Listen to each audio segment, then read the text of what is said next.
ಹುಡುಕಾಟ ಪ್ರಾರಂಭಿಸಿದ್ದು within 2 hours ಒಳಗಡೆನೆ ಸೌಜನ್ಯ ಸಿಗ್ತಾಳೆ, ಆದ್ರೆ ಶವ ಆಗಿ. ಅವಳ ಕೈಗಳನ್ನ ಅವಳದೇ ದುಪಟ್ಟ ಅಂಡ್ ID ಕಾರ್ಡ್ ಇಂದ ಮರಕ್ಕೆ ಕಟ್ಟಿರ್ತಾರೆ. And most brutal part is ಅವಳ ಯೋನಿ, ಅವಳ ಏನಿತ್ತ ಅದ್ರ ಒಳಗಡೆ 6 ಇಂಚ್ ಮಣ್ಣು ತುಂಬಿರ್ತಾರೆ. ಓ ಬಿಡಪ್ಪ, ನಮ್ ಪೊಲೀಸ್ ಅವ್ರಿಗೆ ತಮ್ಮ ಡ್ಯೂಟಿ ಮೇಲೆ ಎಷ್ಟೊಂದು ನಿಷ್ಠೆ ಇದೆ, ಒಂದೇ ದಿನದಲ್ಲಿ ಆರೋಪಿನ ಹಿಡಿದ್ಬಿಟ್ರಲ್ಲ ಅಂತ ಪೊಲೀಸ್ ಅವ್ರ ಮೇಲೆ ಫುಲ್ ಒಂಥರ ಹೊಗಳ್ತಾ ಇರ್ತಾರೆ.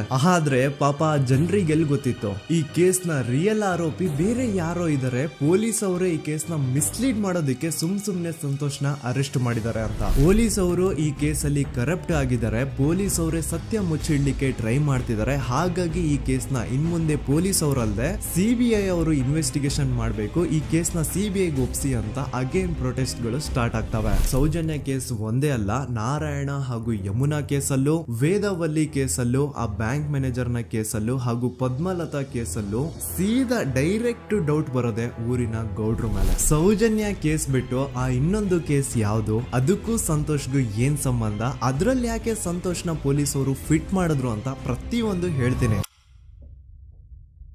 ನಾನು ಈ ಚಾನೆಲ್ ನ ಸ್ಟಾರ್ಟ್ ಮಾಡಿದಾಗಿಂದ one of the most requested video ಬಂದು ಸೌಜನ್ಯ ಕೇಸ್ ಬಗ್ಗೆ. ಸರಿ, ನಮ್ ದೂತ ಸಭೆಯ ಪ್ರಜೆಗಳು ಇಷ್ಟೊಂದು ಕೇಳ್ತಿದಾರಲ್ಲ, ಈ ಒಂದು ಕೇಸ್ ಬಗ್ಗೆ ವಿಡಿಯೋ ಮಾಡುವ ಅಂತ ಸೌಜನ್ಯ ಕೇಸ್ ಬಗ್ಗೆ ನಾನು ರಿಸರ್ಚ್ ಸ್ಟಾರ್ಟ್ ಮಾಡಿದೆ. ಅಂಡ್ ಟ್ರಸ್ಟ್ ಮೀ, ಎಷ್ಟೊಂದು ಕಾಂಪ್ಲೆಕ್ಸ್ ಈ ಒಂದು ಕೇಸ್ ಇದೆ ಅಂತಂದ್ರೆ ನನ್ ತಲೆನೇ ಕೆಟ್ಬಿಡ್ತು. ಬಟ್ ಡೋಂಟ್ ವರಿ, ನಿಮ್ಗಂತೂ ಪ್ರತಿ ಒಂದನ್ನ ತುಂಬಾ ಸಿಂಪಲ್ ಆಗಿ ಅರ್ಥ ಮಾಡಿಸ್ತೇನೆ. ಅನ್ಕೊಳ್ಳಿ, ಒಂದು ಊರು, ಆ ಊರಲ್ಲಿ ಒಂದು ಗೌಡ್ರ ಕುಟುಂಬ ಇದೆ. ಅಂಡ್ ಆ ಗೌಡ್ರ ಕುಟುಂಬ ತುಂಬಾನೇ ಪವರ್ಫುಲ್, ಲೈಕ್ ನಾವು ಮೂವೀಸ್ ಅಲ್ಲಿ ನೋಡ್ತೀವಿ ಹಂಗೆ. ಸೊ ಗೌಡ್ರ ಊರು ಬಂದು ಧರ್ಮಸ್ಥಳ ಅಂತ. ಆ ಒಂದು ಊರಲ್ಲಿ ಇವ್ರಿಗೆ ಸಖತ್ ಕಂಟ್ರೋಲ್ ಇರುತ್ತೆ. ಈವನ್ ಅದೇ ಒಂದು ರೀಜನ್ ಅಲ್ಲಿ ಇರುವಂತಹ ಒಂದು ತುಂಬಾನೇ ಪಾಪ್ಯುಲರ್ ದೇವಸ್ಥಾನನು ಸಹ ಇವರೇ ಕಂಟ್ರೋಲ್ ಮಾಡ್ತಿರ್ತಾರೆ. ಆ ಒಂದು ದೇವಸ್ಥಾನ ಇಂದ ಈ ಗೌಡ್ರ ಕುಟುಂಬಕ್ಕೆ ಎಷ್ಟೊಂದು ದುಡ್ಡು ಬರ್ತಾ ಇರುತ್ತೆ ಅಂತಂದ್ರೆ, ಅದೇ ದುಡ್ಡಲ್ಲಿ ಇವರು ಬೇಜನ್ ಪ್ರೈವೇಟ್ ಪ್ರೈಮರಿ ಅಂಡ್ ಹೈಸ್ಕೂಲ್ಸ್ ನ ಸ್ಥಾಪನೆ ಮಾಡಿರ್ತಾರೆ, ಬೇಜನ್ ಪ್ರೈವೇಟ್ ಮೆಡಿಕಲ್ ಕಾಲೇಜಸ್ ಇರ್ತವೆ, ಅಂಡ್ ಬೇಜನ್ ಪ್ರೈವೇಟ್ ದೊಡ್ಡ ದೊಡ್ಡ ಹಾಸ್ಪಿಟಲ್ಸ್ ಇರ್ತವೆ. ಒಟ್ಟಲ್ಲಿ ಹೇಳ್ಬೇಕು ಅಂತಂದ್ರೆ ದುಡ್ಡಿನ ಸುರಿಮಳೆ ಇವ್ರಿಗೆ. ನೋಡಿ, ನಮ್ಮ ಭಾರತ ದೇಶದಲ್ಲಿ ಒಂದು ಕಾನೂನು ಇದೆ, ದ ರಿಲಿಜಿಯಸ್ ಎಂಡೋಮೆಂಟ್ ಆಕ್ಟ್ 1863 ಅಂತ. ಬೇಸಿಕಲಿ ಈ ಒಂದು ಕಾನೂನು ಏನ್ ಹೇಳುತ್ತೆ ಅಂತಂದ್ರೆ, ಭಾರತದಲ್ಲಿ ಯಾವ್ದೆಲ್ಲ ಹಿಂದೂ ಟೆಂಪಲ್ಸ್ ಇದಾವೋ ಅವೆಲ್ಲ ಗವರ್ಮೆಂಟ್ ಪ್ರಾಪರ್ಟಿ. ಆ ಹಿಂದೂ ಟೆಂಪಲ್ಸ್ ನ ಮ್ಯಾನೇಜ್ಮೆಂಟ್ ಎಲ್ಲ ಗವರ್ಮೆಂಟ್ ಕೈಗೆ ಹೋಗಿ ಗವರ್ಮೆಂಟ್ ಡಿಸೈಡ್ ಮಾಡುತ್ತೆ ಆ ಮ್ಯಾನೇಜ್ಮೆಂಟ್ ಅಲ್ಲಿ ಯಾರ್ ಕೆಲ್ಸಕ್ಕೆ ಇರಬೇಕು, ಯಾರ್ ಕೆಲ್ಸಕ್ಕೆ ಇರಬಾರ್ದು, ಅಂಡ್ ಆ ಟೆಂಪಲ್ ಇಂದ ಬರ್ತಿರುವಂತಹ ಡೊನೇಷನ್ ಅಮೌಂಟ್ ನ ಏನ್ ಮಾಡ್ಬೇಕು ಅಂತ. ಸೊ ಈ ಒಂದು ಕಾನೂನಿನ ಪ್ರಕಾರ ಗವರ್ಮೆಂಟ್ ಇಂಡಿಯಾದಲ್ಲಿ ಇರುವಂತಹ ಆಲ್ಮೋಸ್ಟ್ ಎಲ್ಲಾ ಹಿಂದೂ ಟೆಂಪಲ್ಸ್ ನ ತನ್ನ ಕಂಟ್ರೋಲ್ ಅಲ್ಲಿ ತಗೋತಾ ಇರ್ಬೇಕಾದ್ರೆ ಗವರ್ಮೆಂಟ್ ಅಫಿಷಿಯಲ್ಸ್ ಧರ್ಮಸ್ಥಳ ಶ್ರೀ ಮಂಜುನಾಥ ದೇವಸ್ಥಾನಕ್ಕೂ ರೀಚ್ ಔಟ್ ಮಾಡ್ತಾರೆ. ಅಂಡ್ ಆಗ ಇಷ್ಟು ದಿನ ಟೆಂಪಲ್ ನ ಕಂಟ್ರೋಲ್ ಮಾಡ್ತಿದ್ದಂತಹ ಆ ಗೌಡ್ರ ಕುಟುಂಬ ಏನ್ ಹೇಳುತ್ತೆ ಗೊತ್ತಾ, ಇಲ್ಲ ಇಲ್ಲ, ಇದು ಹಿಂದೂ ಟೆಂಪಲ್ ಅಲ್ಲ, ಇದು ಜೈನ್ ಫ್ಯಾಮಿಲಿಗೆ ಬಿಲಾಂಗ್ ಮಾಡುವಂತಹ ಒಂದು ಪ್ರೈವೇಟ್ ಟೆಂಪಲ್ ಅಂತ ಹೇಳ್ತಾರೆ. ನಾನ್ ಇಷ್ಟು ದಿನ ಧರ್ಮಸ್ಥಳ ಶ್ರೀ ಮಂಜುನಾಥ ದೇವಸ್ಥಾನ ಒಂದು ಹಿಂದೂ ಟೆಂಪಲ್ ಅಂತ ಅನ್ಕೊಂಡಿದ್ದೆ, ಆದ್ರೆ ಈಗಷ್ಟೇ ನನಗೂ ಗೊತ್ತಾಗಿದ್ದು ಇದು ಹಿಂದೂ ಟೆಂಪಲ್ ಅಲ್ಲ, ಇದು ಒಂದು ಜೈನ್ ಫ್ಯಾಮಿಲಿಗೆ ಬಿಲಾಂಗ್ ಮಾಡುವಂತಹ ಪ್ರೈವೇಟ್ ಜೈನ್ ಟೆಂಪಲ್ ಅಂತ. ಸೊ ಹೀಗಾಗಿ ಗವರ್ಮೆಂಟ್ ಅಫಿಷಿಯಲ್ಸ್ ಏನೂ ಮಾಡಕ್ಕಾಗದೆ ಇವತ್ತಿನವರೆಗೂ ಈ ಒಂದು ಧರ್ಮಸ್ಥಳ ಶ್ರೀ ಮಂಜುನಾಥ ದೇವಸ್ಥಾನನ ಒಂದು ಪ್ರೈವೇಟ್ ಟ್ರಸ್ಟ್ ನಡೆಸ್ಕೊಂಡು ಹೋಗ್ತಿದೆ. ಅಂಡ್ ಆ ಪ್ರೈವೇಟ್ ಟ್ರಸ್ಟ್ ನ ಓನರ್ ಯಾರು, ಅದೇ ಗೌಡ್ರ ಕುಟುಂಬ. ನೋಡಿ, ನಾನು ಈ ವಿಡಿಯೋದಲ್ಲಿ ಯಾರ್ದು ರಿಯಲ್ ನೇಮ್ಸ್ ನ ಬಳಸ್ತಿಲ್ಲ. ಪ್ರೀವಿಯಸ್ಲಿ ಬೇರೆ ಯೂಟ್ಯೂಬರ್ಸ್ ತಮ್ಮ ವಿಡಿಯೋಸ್ ಅಲ್ಲಿ ರಿಯಲ್ ನೇಮ್ಸ್ ನ ಬಳಸಿದ್ದಾರೆ ಅನ್ನೋ ಒಂದೇ ಒಂದು ಕಾರಣಕ್ಕೆ ಅವ್ರ ವಿಡಿಯೋಸ್ ನ ಡಿಲೀಟ್ ಮಾಡಿಸಿದ್ದಾರೆ. ಸೊ ಅವ್ರ ಜೊತೆ ಆಗಿದ್ದು ನನ್ ಜೊತೆ ಆಗೋದ್ ಬೇಡ, ಸತ್ಯ ಮುಚ್ಚೋಗೋದು ನನ್ಗಿಷ್ಟ ಇಲ್ಲ. ಹಾಗಾಗಿ ನಾನಿಲ್ಲಿ ರಿಯಲ್ ನೇಮ್ಸ್ ನ ಬಳಸ್ತಿಲ್ಲ. ಆದ್ರೆ ನಾನು ಯಾರನ್ನ ಪಾಯಿಂಟ್ ಔಟ್ ಮಾಡಿ ಹೇಳ್ತಿದ್ದೀನಿ ಅನ್ನೋದು ಮಾತ್ರ ನಿಮಗೆ ತುಂಬಾ ಕ್ಲಿಯರ್ಲಿ ಅರ್ಥ ಆಗುತ್ತೆ. Don't worry.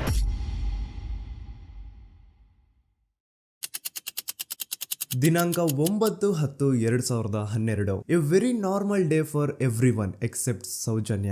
ಧರ್ಮಸ್ಥಳ ಹತ್ರ ಇರುವಂತಹ ಪಂಗಳ್ ಅನ್ನೋ ಒಂದು ಸಣ್ಣ ಹಳ್ಳಿಗೆ ಬಿಲಾಂಗ್ ಮಾಡುವಂತಹ ಸೌಜನ್ಯ ತುಂಬಾನೇ ಒಳ್ಳೆ ಹುಡುಗಿ. SDM ಕಾಲೇಜ್ ಆಫ್ ಉಜ್ರಿಯಲ್ಲಿ 2nd PUC ಓದ್ತಿದ್ದಂತಹ ಇವಳು ತುಂಬಾನೇ ಬ್ರೈಟ್ ಸ್ಟೂಡೆಂಟ್ ಕೂಡ. ಸೊ ಒಂದು ದಿನ ಅಂದ್ರೆ 9 ಅಕ್ಟೋಬರ್ 2012 ಬೆಳಿಗ್ಗೆ 7:30-8 ಗಂಟೆ ಹಾಗೆ ಆಸ್ ಯೂಶುವಲ್ ತನ್ನ ಕಾಲೇಜ್ ಹೋಗೋದಕ್ಕೆ ರೆಡಿ ಆಗ್ತಿರ್ತಾಳೆ. ಅವತ್ತು ಮಂಗಳವಾರದ ದಿನ ಅಂಡ್ ಅವತ್ತು ಲೋಕಲ್ ಫೆಸ್ಟಿವಲ್ ಬೇರೆ ಇರುತ್ತೆ, ಹೊಸ ಅಕ್ಕಿ ಅಂತ. ಈ ಒಂದು ಲೋಕಲ್ ಫೆಸ್ಟಿವಲ್ ದಿನ ಮನೆ ಒಳಗಡೆ ಏನೇ ಅಡುಗೆ ಮಾಡಿದ್ರು ಹೊಸ ಅಕ್ಕಿನೇ ಬಳಸಬೇಕು. ಸೊ ಹೊಸ ಅಕ್ಕಿ ತಂದು ಬ್ರೇಕ್ಫಾಸ್ಟ್ ನ ರೆಡಿ ಮಾಡೋಷ್ಟ್ರಲ್ಲಿ ಸೌಜನ್ಯ ಅವ್ರ ತಾಯಿ ತುಂಬಾ ಲೇಟ್ ಮಾಡ್ತಾರೆ. ಸೊ ಕಾಲೇಜ್ಗೆ ಲೇಟ್ ಆಗ್ತಿದೆ ಅಂತ ಈ ಸೌಜನ್ಯ ಟಿಫಿನ್ ಸಹ ಮಾಡದೆ ಹಾಗೆ ಹೋಗ್ತಾಳೆ. ಅವಳ ತಲೆಯಲ್ಲಿ ಏನಿತ್ತು ಅಂತಂದ್ರೆ, ಹೆಂಗೋ ಇವತ್ತು ಲೋಕಲ್ ಫೆಸ್ಟಿವಲ್ ಬೇರೆ ಇದೆ, ಹಾಗಾಗಿ ಮೇ ಬಿ ಕಾಲೇಜು ಬೇಗ ಬಿಡ್ಬೋದು, ಸೊ ಮಧ್ಯಾಹ್ನ ಡೈರೆಕ್ಟ್ ಮನೆಗೆ ಬಂದು ಊಟ ಬಿಡುವ ಅಂತ ಅವಳು ಅನ್ಕೊಂಡಿರ್ತಾಳೆ. ಆದ್ರೆ ಕಾಲೇಜ್ ಹೋಗಾದ್ಮೇಲೆ ಗೊತ್ತಾಗುತ್ತೆ ಅವತ್ತು ಅವಳಿಗೆ ಸ್ಪೆಷಲ್ ಕ್ಲಾಸಸ್ ಬೇರೆ ಇದೆ ಅಂತ. ಸೌಜನ್ಯ ಬ್ರೇಕ್ಫಾಸ್ಟ್ ಕೂಡ ಮಾಡಿರಲ್ಲ ಅಂಡ್ ಲಂಚ್ ಬಾಕ್ಸ್ ಕೂಡ ತಂದಿರಲ್ಲ. ಹಾಗಾಗಿ ಲಂಚ್ ಟೈಮ್ ಅಲ್ಲಿ ಸೌಜನ್ಯನ ಒಬ್ಳು ಫ್ರೆಂಡ್ ಜಾನ್ವಿ ತಾನ್ ತಂದಿರುವಂತಹ ಲಂಚ್ ಬಾಕ್ಸ್ ಅಲ್ಲಿ ಒಂದಿಷ್ಟು ಲಂಚ್ ನ ಆಫರ್ ಮಾಡ್ತಾಳೆ. ಆದ್ರೆ ಸೌಜನ್ಯ ಪರವಾಗಿಲ್ಲ ನೀನ್ ತಿನ್ನು, ನಾನ್ ಮನೆಗೆ ಹೋಗ್ಬಿಟ್ಟು ಊಟ ಮಾಡ್ಕೊಂತೀನಿ ಅಂತ ಹೇಳ್ತಾಳೆ. ಸುಮಾರು ಮಧ್ಯಾಹ್ನದ 3:45ಕ್ಕೆ ಕಾಲೇಜ್ ಬಿಡುತ್ತೆ. ಸೌಜನ್ಯ ಕಾಲೇಜ್ ಇಂದ ಬಸ್ ಅಲ್ಲಿ ಬಂದು ನೇತ್ರಾವತಿ ಬಸ್ ಸ್ಟಾಪ್ ಹತ್ರ ಇಳ್ಕೋತಾಳೆ. ಅವಳ ಜೊತೆ ಅವಳ ಕ್ಲಾಸ್ ಮೇಟ್ಸ್ ಅಂಡ್ ಫ್ರೆಂಡ್ಸ್ ಎಲ್ಲ ಇರ್ತಾರೆ. ಸೊ ಅವ್ರಿಗೆಲ್ಲ ಬಾಯ್ ಹೇಳ್ಬಿಟ್ಟು ಸೌಜನ್ಯ ತನ್ನ ಮನೆ ಕಡೆಗೆ ಹೊರಡ್ತಾಳೆ. ನೇತ್ರಾವತಿ ಬಸ್ ಸ್ಟಾಪ್ ಇಂದ ಸೌಜನ್ಯ ಮನೆಗೆ 20 ಮಿನಿಟ್ಸ್ ನ ವಾಕ್ ಇರುತ್ತೆ. ಮ್ಯಾಕ್ಸ್ ಟು ಮ್ಯಾಕ್ಸ್ 30 ಮಿನಿಟ್ ಹಿಡಿಬಹುದು. ಸೊ ಸೌಜನ್ಯ ನಡ್ಕೊಂಡು ಮನೆ ಕಡೆಗೆ ಹೋಗ್ತಾ ಇರ್ತಾಳೆ. ಒಂದ್ ಸ್ವಲ್ಪ ದೂರದಲ್ಲಿ ಪ್ರಕೃತಿ ಹಾಸ್ಪಿಟಲ್ ಅಂತ ಒಂದಿರುತ್ತೆ. ಅಲ್ಲಿನ ಸೆಕ್ಯೂರಿಟಿ ಗಾರ್ಡ್ ಸೌಜನ್ಯ ನಡ್ಕೊಂಡು ಹೋಗ್ತಾ ಇರೋದನ್ನ ನೋಡ್ತಾನೆ ಕೂಡ. ನಂತರ ಸೌಜನ್ಯ ಒಂದು 10 ನಿಮಿಷ ಹಂಗೆ ಮುಂದೆ ನಡ್ಕೊಂಡು ಹೋಗಾದ್ಮೇಲೆ ಸೌಜನ್ಯಗೆ ತನ್ನ ಮಾವ ಸಿಗ್ತಾರೆ. ಅವರು ಸೌಜನ್ಯನ ನೋಡಿ ಮಾತಾಡಿಸ್ತಾರೆ. ಯಾಕಮ್ಮ ಕಾಲೇಜಿಂದ ಇಷ್ಟು ಲೇಟ್ ಬರ್ತಿದ್ಯಾ ಅಂತ ಕೇಳ್ತಾರೆ. ಆಗ ಸೌಜನ್ಯ ಇಲ್ಲ ಮಾವ, ಕಾಲೇಜಲ್ಲಿ ಸ್ಪೆಷಲ್ ಕ್ಲಾಸ್ ಇತ್ತು ಹಾಗಾಗಿ ಲೇಟ್ ಆಗ್ಬಿಡ್ತು ಅಂತ ಹೇಳಿ ಒಂದೆರಡು ಮಾತಾಡಿಸಿ ನಂತರ ತನ್ನ ಮನೆ ಕಡೆ ತಾನು ಹೊರಡ್ತಾಳೆ. ಈಗ ಆ ಒಂದು ಪಾಯಿಂಟ್ ಇಂದ ಸೌಜನ್ಯಗೆ ತನ್ನ ಮನೆ ಹೋಗ್ಲಿಕ್ಕೆ 10 ನಿಮಿಷ ಬೇಕು. ಮ್ಯಾಕ್ಸ್ ಟು ಮ್ಯಾಕ್ಸ್ 20 ಮಿನಿಟ್ ಅನ್ಕೊಳ್ಳಿ. 3:45ಕ್ಕೆ ಕಾಲೇಜ್ ಬಿಟ್ರೆ ಅರೌಂಡ್ 4:30ಗೆ ಮನೇಲಿ ಇರ್ಬೇಕಾಗಿದ್ದು ಹುಡುಗಿ 6:30-7 ಗಂಟೆ ಆಗಿದ್ರು ಮನೆಗೆ ಸೇರಿರಲ್ಲ. ಸೊ ಮನೇಲಿ ಸೌಜನ್ಯ ಅವ್ರ ತಾಯಿಗೆ ಟೆನ್ಷನ್ ಸ್ಟಾರ್ಟ್ ಆಗುತ್ತೆ. ಏನಪ್ಪಾ ಈ ಹುಡುಗಿ ಎಷ್ಟೊತ್ತಾದ್ರೂ ಇನ್ನು ಮನೆಗ್ ಬಂದಿಲ್ವಲ್ಲ ಅಂತ. ಸೊ ಅವ್ರೇನ್ ಮಾಡ್ತಾರೆ, ಸೌಜನ್ಯ ಅವ್ರ ತಂದೆ ಕಾಲ್ ಮಾಡ್ಬಿಟ್ಟು ರೀ ಹಿಂಗೆ 3:30-4 ಗಂಟೆಗೆ ಕಾಲೇಜಿಂದ ಮನೆಗ್ ಬರ್ತಿದ್ದಿದ್ ನಮ್ ಹುಡುಗಿ ಇವತ್ತು 7 ಗಂಟೆ ಆದ್ರೂ ಇನ್ನು ಮನೆಗ್ ಬಂದಿಲ್ಲ, ನೀವು ಸ್ವಲ್ಪ ಬೇಗ ಮನೆಗ್ ಬಂದು ವಿಚಾರಿಸಿ ಅಂತ ಗಾಬ್ರಿಲಿ ಹೇಳ್ತಾರೆ. ಸರಿ ಅಂತ ಸೌಜನ್ಯ ಅವ್ರ ತಂದೆ ಮನೆಗ್ ಬಂದ್ಬಿಟ್ಟು ಸೌಜನ್ಯನ ಫ್ರೆಂಡ್ಸ್ ಕ್ಲಾಸ್ ಮೇಟ್ಸ್ ಯಾರ್ದೆಲ್ಲ ಅವ್ರ ಹತ್ರ ನಂಬರ್ ಇರುತ್ತೋ ಅವ್ರಿಗೆಲ್ಲ ಕಾಲ್ ಮಾಡ್ಬಿಟ್ಟು ಸೌಜನ್ಯ ಬಗ್ಗೆ ಕೇಳ್ತಾರ.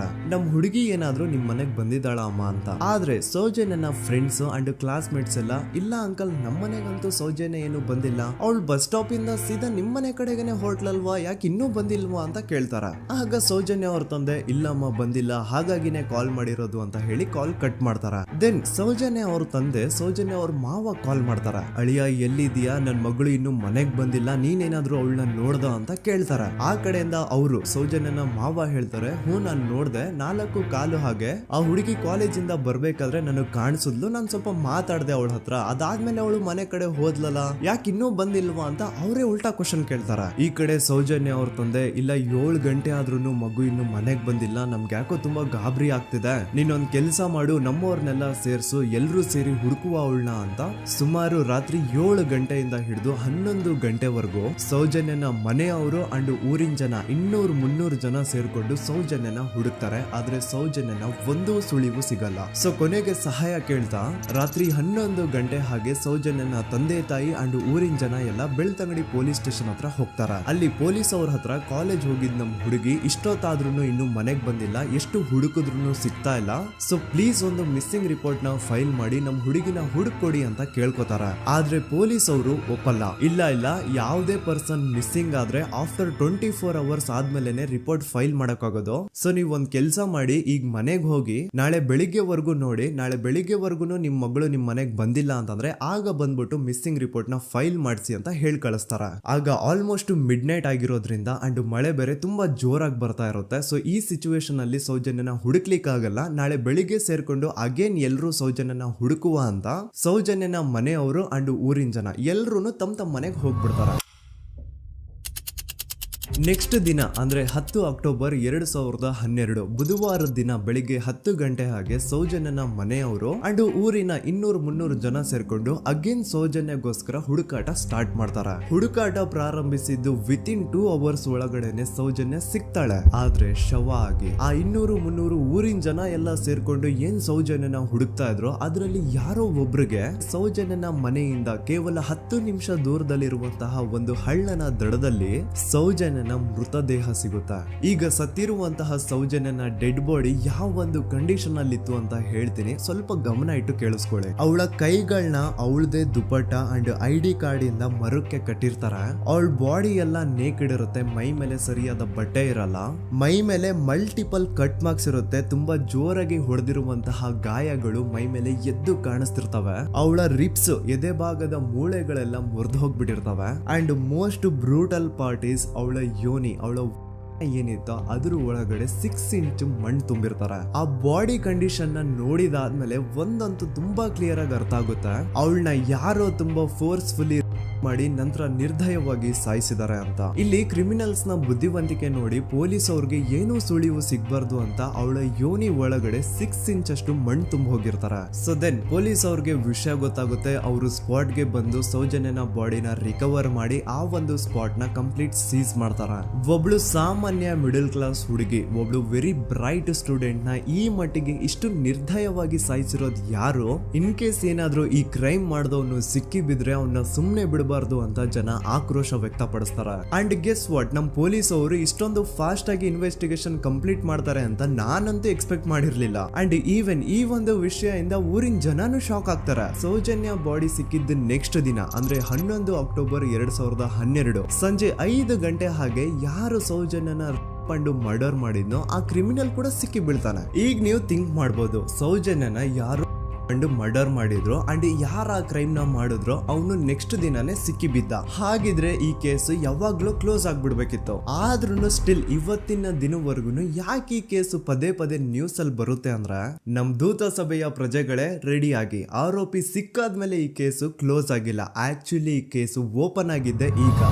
ನೋಡಿ, ಸೌಜನ್ಯನ ಬಾಡಿ ಸಿಕ್ಕಿದ್ದು ನೆಕ್ಸ್ಟ್ ದಿನ ಅಂದ್ರೆ 11 ಅಕ್ಟೋಬರ್ 2012. PSI ಯೋಗೇಶ್ ಅವರು ಯಾರನ್ನ ಈ ಕೇಸಲ್ಲಿ ಅರೆಸ್ಟ್ ಮಾಡಿದ್ರು ಅಂದ್ರೆ ಆತನ ಹೆಸರು ಬಂದು ಸಂತೋಷ್ ರಾವ್. 28-29 ವಯಸ್ಸಿರುವಂತಹ Santosh Rao first of all ಧರ್ಮಸ್ಥಳದವನು ಅಲ್ವೇ ಅಲ್ಲ, ಅವನು ಶೃಂಗೇರಿ ಅವನು. ಸಂತೋಷ್ ರಾವ್ ನ ತಂದೆ ಸ್ಕೂಲ್ ಟೀಚರು ಅಂಡ್ ತಾಯಿ ಹೌಸ್ ವೈಫ್.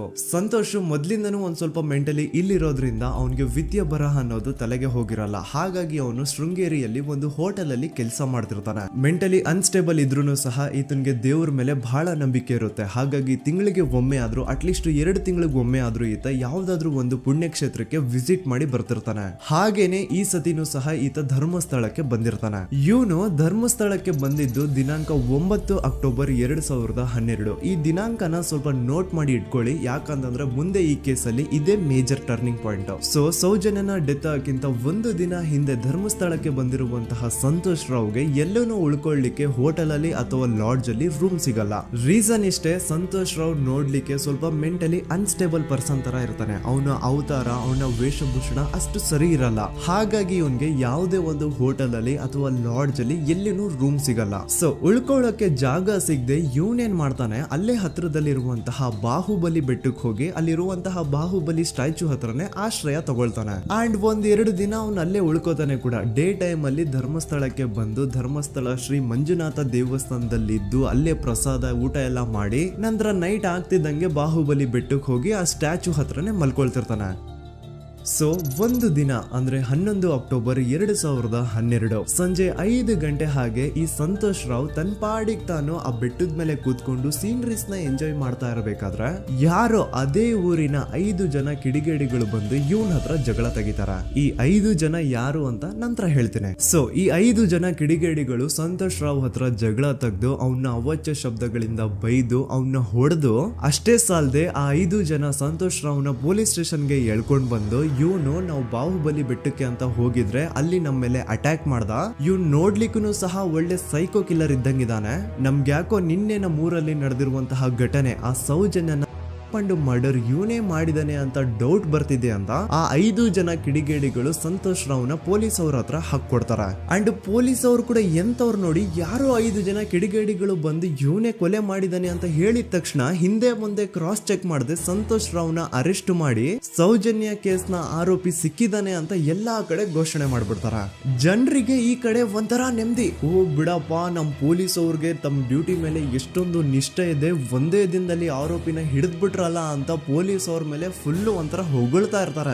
ಆದ್ರೆ ಪಾಪ ಜನರಿಗೆ ಎಲ್ಲಿ ಗೊತ್ತಿತ್ತು ಈ ಕೇಸ್ ನ ರಿಯಲ್ ಆರೋಪಿ ಬೇರೆ ಯಾರೋ ಇದಾರೆ, ಪೊಲೀಸ್ ಅವರೇ ಈ ಕೇಸ್ ನ ಮಿಸ್ಲೀಡ್ ಮಾಡೋದಕ್ಕೆ ಸುಮ್ನೆ ಸಂತೋಷ್ ನ ಅರೆಸ್ಟ್ ಮಾಡಿದ್ದಾರೆ ಅಂತ. ಸೊ ಸಂತೋಷ್ ರಾವ್ ಒಂದು ಹುಡುಗಿಯ ರೇಪ್ ಅಂಡ್ ಮರ್ಡರ್ ಕೇಸ್ ಅಲ್ಲಿ ಅರೆಸ್ಟ್ ಆಗಿದ್ದಾನೆ ಅನ್ನೋ ವಿಷಯ ಸಂತೋಷ್ ನ ತಾಯಿಗೆ ಗೊತ್ತಾದಾಗ ಅವ್ರ ಪಾಪ ನೋವಲ್ಲಿ ಕೊರ್ಗಿ ಸಾಯ್ತಾರ. ಅಂಡ್ ಇನ್ನು ಅವ್ರ ತಂದೆ ಒಂದು ಕಡೆ ಪಾಪ ಹೆಂಡತಿನ ಕಳ್ಕೊಂಡಿರುವಂತಹ ನೋವು, ಇನ್ನೊಂದು ಕಡೆ ಮಗ ನೋಡಿದ್ರೆ ಯಾವ್ದೋ ಫಾಲ್ಸ್ ಕೇಸ್ ಅಲ್ಲಿ ಅರೆಸ್ಟ್ ಆಗಿದ್ದಾನೆ. ಈ ಕಡೆ ಕೇಸ್ ನ ಇನ್ವೆಸ್ಟಿಗೇಷನ್ ನಡೀತಾ ಇದೆ. ಅಂಡ್ ಇಲ್ಲಿ ನಾನು PSI ಯೋಗೇಶ್ ಅವ್ರ ಬಗ್ಗೆ ಅಂತೂ ಮೆನ್ಷನ್ ಮಾಡ್ಲೇಬೇಕು. ಈ ಪೊಲೀಸ್ ಆಫೀಸರು ಗೊತ್ತಿದ್ದು ಈ ತಪ್ಪನ ಮಾಡಿದ್ರು ಅಥವಾ ಗೊತ್ತಿಲ್ದೇನೆ ಈ ತಪ್ಪನ ಮಾಡಿದ್ರು ನನ್ಗಂತೂ ಗೊತ್ತಿಲ್ಲ.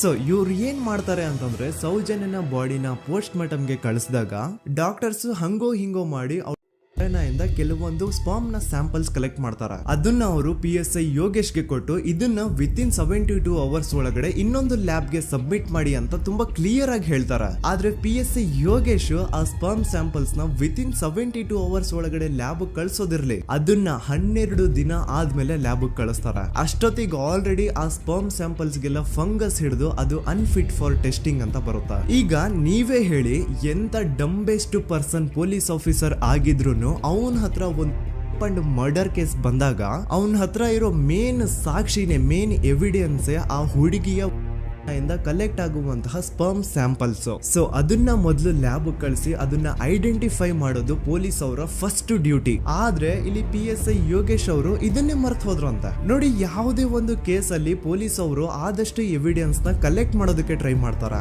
ಆದ್ರೆ ಈ ಒಂದು ಕೇಸ್ ಅಲ್ಲಿ ಮಾತ್ರ ಪೊಲೀಸ್ ಅವರು ಎವಿಡೆನ್ಸ್ ನ ಕಲೆಕ್ಟ್ ಮಾಡೋ ಬದಲಾಗಿ ಎವಿಡೆನ್ಸ್ ನ ಡಿಸ್ಟ್ರಾಯ್ ಮಾಡೋದ್ರಲ್ಲಿ ಮುಂದೆ ಇದ್ರು. ಅಷ್ಟೇ ಅಲ್ಲದೆ ಈ ಪೊಲೀಸ್ ಆಫೀಸರ್ ಸೇರ್ಕೊಂಡು ಸಂತೋಷ್ ರಾವ್ಗೆ ಸೆಲ್ ಅಲ್ಲಿ ಎಂತ ಟಾರ್ಚರ್, ಎಂತ ಹಿಂಸೆ ಕೊಡ್ತಾರೆ ಅಂದ್ರೆ ನೆನ್ಸ್ಕೊಂಡ್ರೆ ಮೈ ಜುಮ್ ಅನ್ನುತ್ತಾ. ಹೊಡಿಯೋದು, ಕೆಟ್ಟದಾಗ ಬೈಯೋದು, ಇದೆಲ್ಲ common. Most brutal parties Santosh ರಾವ್ನ ಪ್ಯಾಂಟ್ ಬಿಚ್ಚಿ ಅವನ ಪ್ರೈವೇಟ್ ಪಾರ್ಟ್ ಮೇಲೆ ಬಿಸಿ ಬಿಸಿ ಕುದೀತಾ ಇರುವಂತಹ ನೀರ್ ಚಲ್ತಾರ. ಈ ಕ್ರೈಮ್ ನೀನೇ ಮಾಡಿದ್ಯಾ ಅಂತ ಒಪ್ಕೋ, ಇಲ್ಲ ಅಂತಂದ್ರೆ ನಿನ್ನ ಸೆಲ್ ಒಳಗಡೆನೆ ಸಾಯಿಸ್ಬಿಡ್ತೀವಿ, ನಿನ್ನ ತಂದೆ ತಾಯಿ ಎಲ್ರು ಸಾಯಿಸ್ಬಿಡ್ತೀವಿ ಅಂತ ಬ್ಲಾಕ್ ಮೇಲ್ ಮಾಡ್ತಾರ. ನೋಡಿ, ಸಂತೋಷ್ ರಾವ್ ಜಾಗದಲ್ಲಿ ನನ್ನಂತ ನಿಮ್ಮಂತ ನಾರ್ಮಲ್ ಪರ್ಸನ್ ಯಾರಾದ್ರೂ ಇದ್ದಿದ್ರೆ ಪೊಲೀಸ್ ಅವರು ಕೊಡ್ತಿರುವಂತಹ ಹಿಂಸೆನ ತಡ್ಕೊಳಕ್ಕಾಗದೆ ಆ ಕ್ರೈಮ್ ಮಾಡಿಲ್ಲ ಅಂದ್ರೂ ಮಾಡಿದೀನಿ ಅಂತ ಒಪ್ಕೊಬಿಡ್ತಾ ಇದ್ವಿ. ಆದ್ರೆ ಸಂತೋಷ್ ರಾವ್ ಮೆಂಟಲಿ ಇಲ್ಲಿರೋದೇ ಅವನ್ಗೆ ಅಡ್ವಾಂಟೇಜ್ ಆಗೋಯ್ತು. ಪೊಲೀಸ್ಗಳು ಸಂತೋಷ್ ರಾವ್ಗೆ ಎಷ್ಟೇ ಹೊಡೆದ್ರು, ಎಷ್ಟೇ ಬೈದ್ರು, ಎಷ್ಟೇ ಬ್ಲಾಕ್ ಮೇಲ್ ಮಾಡಿದ್ರು ಸಂತೋಷ್ ರಾವ್ ಬಾಯಲ್ಲಿ ನಾನ್ ಈ ಕ್ರೈಮ್ ನ ಮಾಡಿಲ್ಲ ಅಂತಾನೆ ಬರುತ್ತೆ ಹೊರತು ಆ ಕ್ರೈಮ್ ನ ಅವನು ಒಪ್ಕೊಳ್ಳೋದೇ ಇಲ್ಲ. ದೆನ್ ಕೋರ್ಟ್ ಟ್ರಯಲ್ಸ್ ಸ್ಟಾರ್ಟ್ ಆಗುತ್ತೆ. ಈ ಕ್ರೈಮ್ ನ ಸಂತೋಷೇ ಮಾಡಿದಾನೆ ಅಂತ ಸೌಜನ್ಯ ಕಡೆಯ ಲಾಯರ್ ವಾದ ಮಾಡ್ತಾನೆ.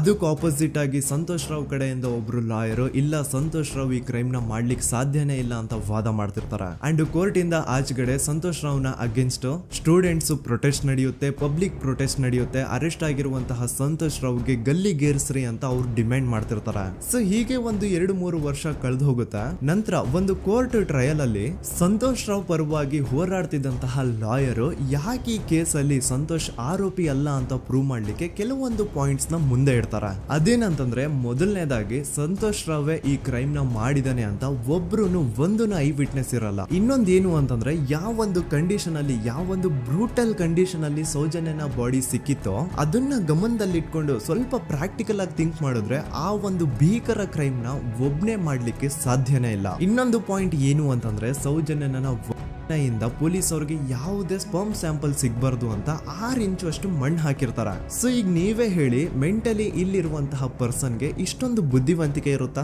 ಅನ್ಕೊಳ್ಳಿ, ಅಷ್ಟೊಂದು ಬುದ್ಧಿವಂತಿಕೆ ಅವ್ನಿಗಿದ್ರು ಆ ಕ್ರೈಮ್ ಮಾಡಾದ್ಮೇಲೆ ಅವನ ಆ ಊರಿಂದ ಓಡ್ ಹೋಗ್ಬೋದಾಗಿತ್ತು. ಆದ್ರೆ ಮತ್ತ್ಯಾಕೆ ಅವನು ಅದೇ ಊರಲ್ಲೇ ಇರ್ತಾನೆ? ಅಂಡ್ ಸೌಜನ್ಯ ಕೊನೆಯದಾಗಿ ಪ್ರಕೃತಿ ಹಾಸ್ಪಿಟಲ್ ಮುಂದ್ಗಡೆಯಿಂದ ನಡ್ಕೊಂಡು ಹೋಗ್ತಾ ಇರ್ಬೇಕಾದ್ರೆ ಆ ಪ್ರಕೃತಿ ಹಾಸ್ಪಿಟಲ್ ನ ಸೆಕ್ಯೂರಿಟಿ ಗಾರ್ಡ್ ನೋಡ್ತಾನೆ. ಅಂಡ್ ಪ್ರಕೃತಿ ಹಾಸ್ಪಿಟಲ್ ನ ಆಚೆಗಡೆ CCTV ಕ್ಯಾಮರಾನು ಇರುತ್ತೆ. ಸಡನ್ಲಿ ಆ CCTV ಫುಟೇಜ್ ಕೂಡ ಕಾಣೆ ಆಗ್ಬಿಡುತ್ತಾ. ಇನ್ನೊಂದೇನು ಅಂತಂದ್ರೆ, ಸೌಜನ್ಯನ ಮರ್ಡರ್ ಆಗಿದ್ದು ನೆಕ್ಸ್ಟ್ ದಿನಾನೇ ಪೊಲೀಸ್ ಅವರು ಆರೋಪಿನ ಹಿಡಿದ್ರು. ಸೊ ಹಾಗಿದ್ದಾಗ ಆ ಕಲೆಕ್ಟ್ ಮಾಡಿರುವಂತಹ ಸ್ಪರ್ಮ್ ಸ್ಯಾಂಪಲ್ಸ್ ನ ಲ್ಯಾಬ್ ಗೆ ಕಳಿಸಿ ಇವನೇ ಆರೋಪಿ ಅಂತ ಕನ್ಫರ್ಮ್ ಮಾಡೋ ಬದಲಾಗಿ ಯಾಕೆ ಪೊಲೀಸ್ ಅವರು ಆ ಸ್ಪರ್ಮ್ ಸ್ಯಾಂಪಲ್ಸ್ ನ ತಮ್ಮ ಹತ್ರನೇ ಇಟ್ಕೊಂಡು 12 ದಿನವರೆಗೂ ಅದಕ್ಕೆ ಫಂಗಸ್ ಹಿಡಿಯೋವರೆಗೂ ಕಾದು ಆಮೇಲೆ ಅದನ್ನ ಲ್ಯಾಬ್ ಕಳಿಸಿದ್ರು? ಅಂಡ್ ಮೇನ್ ಇಂಪಾರ್ಟೆಂಟ್ ಆಗಿ ಸಂತೋಷ್ ರಾವ್ಗೆ ಒಂದು ಗುಪ್ತ ರೋಗ ಇರುತ್ತೆ, ಅದೇ ಫಿಮೋಸಿಸ್ ಅಂತ. ಈ ಕಾಯಿಲೆ ಏನು ಅಂತ ನಾನು ಈ ವಿಡಿಯೋದಲ್ಲಿ ಡೀಟೇಲ್ಡ್ ಆಗಿ ಎಕ್ಸ್ಪ್ಲೈನ್ ಮಾಡ್ಲಿಕ್ಕೆ ಆಗಲ್ಲ. ಜಸ್ಟ್ ತಿಳ್ಕೊಳ್ಳಿ, ಈ ಒಂದು ಕಾಯಿಲೆ ಇರೋರು ಇಂಟಿಮಸಿ ಮಾಡ್ಲಿಕ್ಕೆ ಆಗಲ್ಲ. ಇನ್ ಕೇಸ್ ಮಾಡಿದ್ರು ಅವರು ಸುಖ ಅಲ್ಲ ನರಕ ಕಾಣ್ತಾರ. ಸೊ ಇಷ್ಟೆಲ್ಲ ವ್ಯಾಲಿಡ್ ಪಾಯಿಂಟ್ಸ್, ಇಷ್ಟೆಲ್ಲ ಫ್ಯಾಕ್ಟ್ಸ್ ಕಣ್ ಮುಂದೆ ಇರ್ಬೇಕಾದ್ರೆ ಸ್ಟಿಲ್ ಪೊಲೀಸ್ ಅವರು ಯಾಕೆ ಈ ಕ್ರೈಮ್ ನ ಸಂತೋಷ್ ರಾವೇ ಮಾಡಿದಾನೆ ಅಂತ ಇವನ್ ಹಿಂದೆ ಬಿದ್ದಿದ್ದಾರೆ? ಯಾಕೆ ಅವರು ಈ ಕ್ರೈಮ್ ಇವನ್ ಬಿಟ್ರೆ ಬೇರೆ ಯಾರಾದ್ರೂ ಮಾಡಿರ್ಬೋದಲ್ಲ ಅಂತ ಆ ಆಂಗಲ್ ಅಲ್ಲಿ ಇನ್ವೆಸ್ಟಿಗೇಷನ್ ಮಾಡ್ತಿಲ್ವಲ್ಲ ಅಂತ ಪೊಲೀಸ್ ಅವರ ಇನ್ವೆಸ್ಟಿಗೇಷನ್ ಮೇಲೆ ಈಗ ಕ್ವಶನ್ ಬರುತ್ತೆ. So after hearing all of this, ಎಲ್ಲರಿಗೂ ಈಗ ಪೊಲೀಸ್ ಅವರ ಇನ್ವೆಸ್ಟಿಗೇಷನ್ ಇನ್ವೆಸ್ಟಿಗೇಷನ್ ಮೇಲೆ ಡೌಟ್ ಬರುತ್ತೆ. ಅಂಡ್ ಈವನ್ ಸೌಜನ್ಯ ಅವ್ರ ಮನೆಯವರು ಕೂಡ ನಿಜವಾದ ಆರೋಪಿ ಸಂತೋಷ್ ಅಲ್ಲ ಅಂತ ತಮ್ಮ ಅಭಿಪ್ರಾಯನ ವ್ಯಕ್ತಪಡಿಸ್ತಾರೆ. ಆಗ ಅಲ್ಲಿವರೆಗೂ ಸಂತೋಷ್ ರಾವ್ನ ಗಲ್ಲಿಗೇರಿಸಿ ಅಂತ ಏನು student protest and public protest ಎಲ್ಲ ನಡೀತಾ ಇತ್ತು, ಈಗ ಅದೆಲ್ಲ ನಿಂತು ಹೋಗಿ ಎಲ್ಲಾ ಹೇಟ್ರೇಡ್ ಪೊಲೀಸ್ ಅವ್ರ ಕಡೆಗೆ ಹೋಗುತ್ತೆ. ಪೊಲೀಸ್ ಅವರು ಈ ಕೇಸಲ್ಲಿ ಕರಪ್ಟ್ ಆಗಿದ್ದಾರೆ, ಪೊಲೀಸ್ ಅವರೇ ಸತ್ಯ ಮುಚ್ಚಿಡ್ಲಿಕ್ಕೆ ಟ್ರೈ ಮಾಡ್ತಿದ್ದಾರೆ. ಹಾಗಾಗಿ ಈ ಕೇಸ್ ನ ಇನ್ ಮುಂದೆ ಪೊಲೀಸ್ ಅವರಲ್ಲದೆ ಸಿಬಿಐ ಅವರು ಇನ್ವೆಸ್ಟಿಗೇಷನ್ ಮಾಡಬೇಕು, ಈ ಕೇಸ್ ನ ಸಿಬಿಐ ಒಪ್ಸಿ ಅಂತ ಅಗೇನ್ ಪ್ರೊಟೆಸ್ಟ್ ಗಳು ಸ್ಟಾರ್ಟ್ ಆಗ್ತವೆ. ಸೊ ಧರ್ಮಸ್ಥಳದಲ್ಲಿ ಇಷ್ಟೊಂದು ಹೋರಾಟಗಳಾಗ್ತಿದಾವೆ, ಒಬ್ಳು ಹುಡುಗಿ ಜೊತೆ ಇಷ್ಟೊಂದು ಅನ್ಯಾಯ ಆಗಿದೆ, ಆದ್ರೂ ಸಹ ಧರ್ಮಾಧಿಕಾರಿ ಏನು ಮಾತೇ ಆಡ್ತಿಲ್ವಲ್ಲ ಈ ಹುಡುಗಿ ಬಗ್ಗೆ ಅಂತ ಜನರು ಪ್ರಶ್ನೆ ಮಾಡಿದಾಗ ಆಗ ಧರ್ಮಾಧಿಕಾರಿನೂ ಜನರು ಮುಂದೆ ಬಂದ್ಬಿಟ್ಟು ಈ ಕೇಸ್ ನ ಸಿಬಿಐ ಒಪ್ಸಿ ಅಂತ ಹೋರಾಟ ಮಾಡ್ತಾರ. ನಂತರ ಈ ಒಂದು ಕೇಸು ಪೊಲೀಸ್ ಅವರಿಂದ ಸಿಬಿಐ ಕೈಗೆ ಹೋಗುತ್ತೆ. ಸಿಬಿಐ ಕೈಗೆ ಹೋಗಿದ ತಕ್ಷಣ ಇಲ್ಲೇನು ಸತ್ಯ ಹೊರಗೆ ಬಂದಿಲ್ಲ. ಆ ಸಿಬಿಐ ಅವರು 3-4 ವರ್ಷ ಟೈಮ್ ತಗೊಂಡು ಮತ್ತೆ ಈ ಒಂದು ಕೇಸ್ ನ ರೀ ಇನ್ವೆಸ್ಟಿಗೇಷನ್ ಮಾಡ್ತಾರೆ. ಆದ್ರೆ ಅಲ್ಲೇನು ಇನ್ವೆಸ್ಟಿಗೇಷನ್ ಮಾಡ್ಲಿಕ್ಕೆ ಉಳ್ದೇ ಇರಲ್ಲ. ಆ ಪೊಲೀಸ್ ಅವರು ಅವ್ರ ಕೈಯಲ್ಲಿ ಈ ಕೇಸು ಇದ್ದಷ್ಟು ದಿನ ಎಷ್ಟಾಗುತ್ತೋ ಅಷ್ಟು ಎವಿಡೆನ್ಸ್ ನ ಡಿಸ್ಟ್ರಾಯ್ ಮಾಡ್ಬಿಟ್ಟಿರ್ತಾರ. ಸೊ ಹಾಗಾಗಿ ಅಲ್ಲಿ ಸಿಬಿಐ ಅವ್ರಿಗೆ ಇನ್ವೆಸ್ಟಿಗೇಷನ್ ಮಾಡ್ಲಿಕ್ಕೆ ಏನ್ ಉಳ್ದೇ ಇರಲ್ಲ. ಆದ್ರೂ ಸ್ಟಿಲ್ ಅವರು 3-4 ಇಯರ್ಸ್ ಟೈಮ್ ತಗೊಂಡು ನಂತರ ಫೈನಲಿ ಒಂದು ರಿಪೋರ್ಟ್ ನ ಕೋರ್ಟ್ ಗೆ ಸಬ್ಮಿಟ್ ಮಾಡ್ತಾರೆ. ಅಂಡ್ ಸಿಬಿಐ ಅವರು ಕೋರ್ಟ್ ಗೆ ಸಬ್ಮಿಟ್ ಮಾಡಿರುವಂತಹ ಆ ಒಂದು ರಿಪೋರ್ಟ್ ಅಲ್ಲಿ ಏನಿತ್ತು ಅಂದ್ರೆ ಸಿಬಿಐ ಇನ್ವೆಸ್ಟಿಗೇಷನ್ ಕನ್ಫರ್ಮ್ಸ್ ದಟ್ ಈ ಒಂದು ಕ್ರೈಮ್ ನ ಸಂತೋಷ್ ರಾವೇ ಮಾಡಿದಾನೆ ಅಂತ. ಆದ್ರೆ ಐರೋನಿ ಈಸ್ ಇದೇ ಒಂದು ರಿಪೋರ್ಟ್ ಅಲ್ಲಿ ಇವ್ರು ಏನ್ ಹೇಳ್ತಾರೆ ಅಂದ್ರೆ ಅವ್ರಿಗೆ ಯಾವುದೇ ತರ ಎವಿಡೆನ್ಸ್ ಸಿಕ್ಕಿಲ್ಲ ಅಂತ. ಯಾಕಂದ್ರೆ ಈ ಸೌಜನ್ಯ ಕೇಸು ಪೊಲೀಸ್ ಅವ್ರ ಕೈಯಲ್ಲಿ ಇದ್ದಾಗ ಪೊಲೀಸ್ ಅವರು ತಮ್ಮ ನಿರ್ಲಕ್ಷ್ಯದಿಂದ ಎಲ್ಲಾ ಎವಿಡೆನ್ಸ್ ನ ಕಳ್ಕೊಂಡ್ಬಿಟ್ಟಿರ್ತಾರೆ. ಅಂತದ್ರಲ್ಲಿ ಯಾವ ಒಂದು ಆಧಾರದ ಮೇಲೆ ಇವರು ಸಂತೋಷ್ ರಾವೇ ಈ ಕ್ರೈಮ್ ನ ಮಾಡಿದ್ದಾರೆ ಅಂತ ಕ್ವಶನ್ ಮಾಡಿದಾಗ ಸಿಬಿಐ ಅವ್ರ ಕಡೆಯಿಂದ ನೋ ಆನ್ಸರ್. ನೋಡಿ, ಮೊದ್ಲು ಈ ಒಂದು ಕೇಸ್ ನ ಪೊಲೀಸ್ ಅವರು ಇನ್ವೆಸ್ಟಿಗೇಷನ್ ಮಾಡಿ ನಂತರ ಈ ಒಂದು ಕೇಸು ಸಿಬಿಐ ಅವ್ರ ಕೈಗೆ ಹೋಗಿ ಅವರು 3-4 ವರ್ಷ ಟೈಮ್ ತಗೊಂಡು ಇನ್ವೆಸ್ಟಿಗೇಷನ್ ಮಾಡಿ ದೆನ್ ಫೈನಲ್ ರಿಪೋರ್ಟ್ ನ ಕೋರ್ಟ್ ಗೆ ಸಬ್ಮಿಟ್ ಮಾಡೋಷ್ಟ್ರಲ್ಲಿ ಸುಮಾರು 5-6 ವರ್ಷ ಕಳೆದು ಹೋಗಿರುತ್ತೆ. ಅಂಡ್ ಸ್ಟಿಲ್ ಈ ಒಂದು ಕೇಸಲ್ಲಿ ಏನೂ ಕನ್ಕ್ಲೂಷನ್ ಸಿಕ್ಕಿರಲ್ಲ. ಎವ್ರಿ ಇಯರ್ ಸೌಜನ್ಯನ ಬರ್ತ್ಡೇ ಇದ್ದಾಗ ಅಥವಾ ತಿಥಿ ಇದ್ದಾಗ ಅವಳನ್ನ ನೆನೆಸ್ಕೊಂಡು ಅವಳ ಹೆಸರಲ್ಲಿ public protest and student protest ನಡೀತಾನೆ ಇರ್ತವೆ. ಸೊ ಒಂದು ದಿನ ಈ ಒಂದು ಪ್ರೊಟೆಸ್ಟ್ ಗಳ ನ್ಯೂಸ್ ಗಿರೀಶ್ ಮುಟ್ಟಣ್ಣನವರ ಗಮನಕ್ಕೆ ಬರುತ್ತೆ. ಯಾರೀ ಗಿರೀಶ್ ಮುಟ್ಟಣ್ಣನವರ ಅಂದ್ರೆ ಇವರು very honest X police man. ನೀವು ನಂಬಲ್ಲ, ಇವ್ರು ಪೊಲೀಸ್ ಆಫೀಸರ್ ಇದ್ದಾಗ ಪಬ್ಲಿಕ್ ಅಲ್ಲಿ ಒಬ್ಬ MLA ಹೊಡೆದಿರ್ತಾರ. ಅಷ್ಟೇ ಅಲ್ಲ, ಪೊಲೀಸ್ ಡಿಪಾರ್ಟ್ಮೆಂಟ್ ಅಲ್ಲಿ ಕರಪ್ಷನ್ ಇದೆ, ಕರಪ್ಷನ್ ಇದ್ದಿದ್ ಕಡೆ ನಾನ್ ಇರಲ್ಲ ಅಂತ ಹೇಳ್ಬಿಟ್ಟು ತಮ್ಮ ಪೊಲೀಸ್ ಡ್ಯೂಟಿನ ಬಿಟ್ಬಿಟ್ಟು ಈಗ ಸಮಾಜದಲ್ಲಿ ಏನೇ ಅನ್ಯಾಯ ಆಗಿದ್ರು ಅದ್ರ ಅಗೇನ್ಸ್ಟ್ ವಾಯ್ಸ್ ರೈಸ್ ಮಾಡ್ತಿದಾರ. ಸೊ ಈ ಗಿರೀಶ್ ಮುಟ್ಟಣ್ಣನವರಿಗೆ ಸೌಜನ್ಯ ಕೇಸ್ ಬಗ್ಗೆ ಗೊತ್ತಾದಾಗ ಅವ್ರಿಗೆ ಈ ಕೇಸು ತುಂಬಾನೇ ಕಾಡುತ್ತೆ.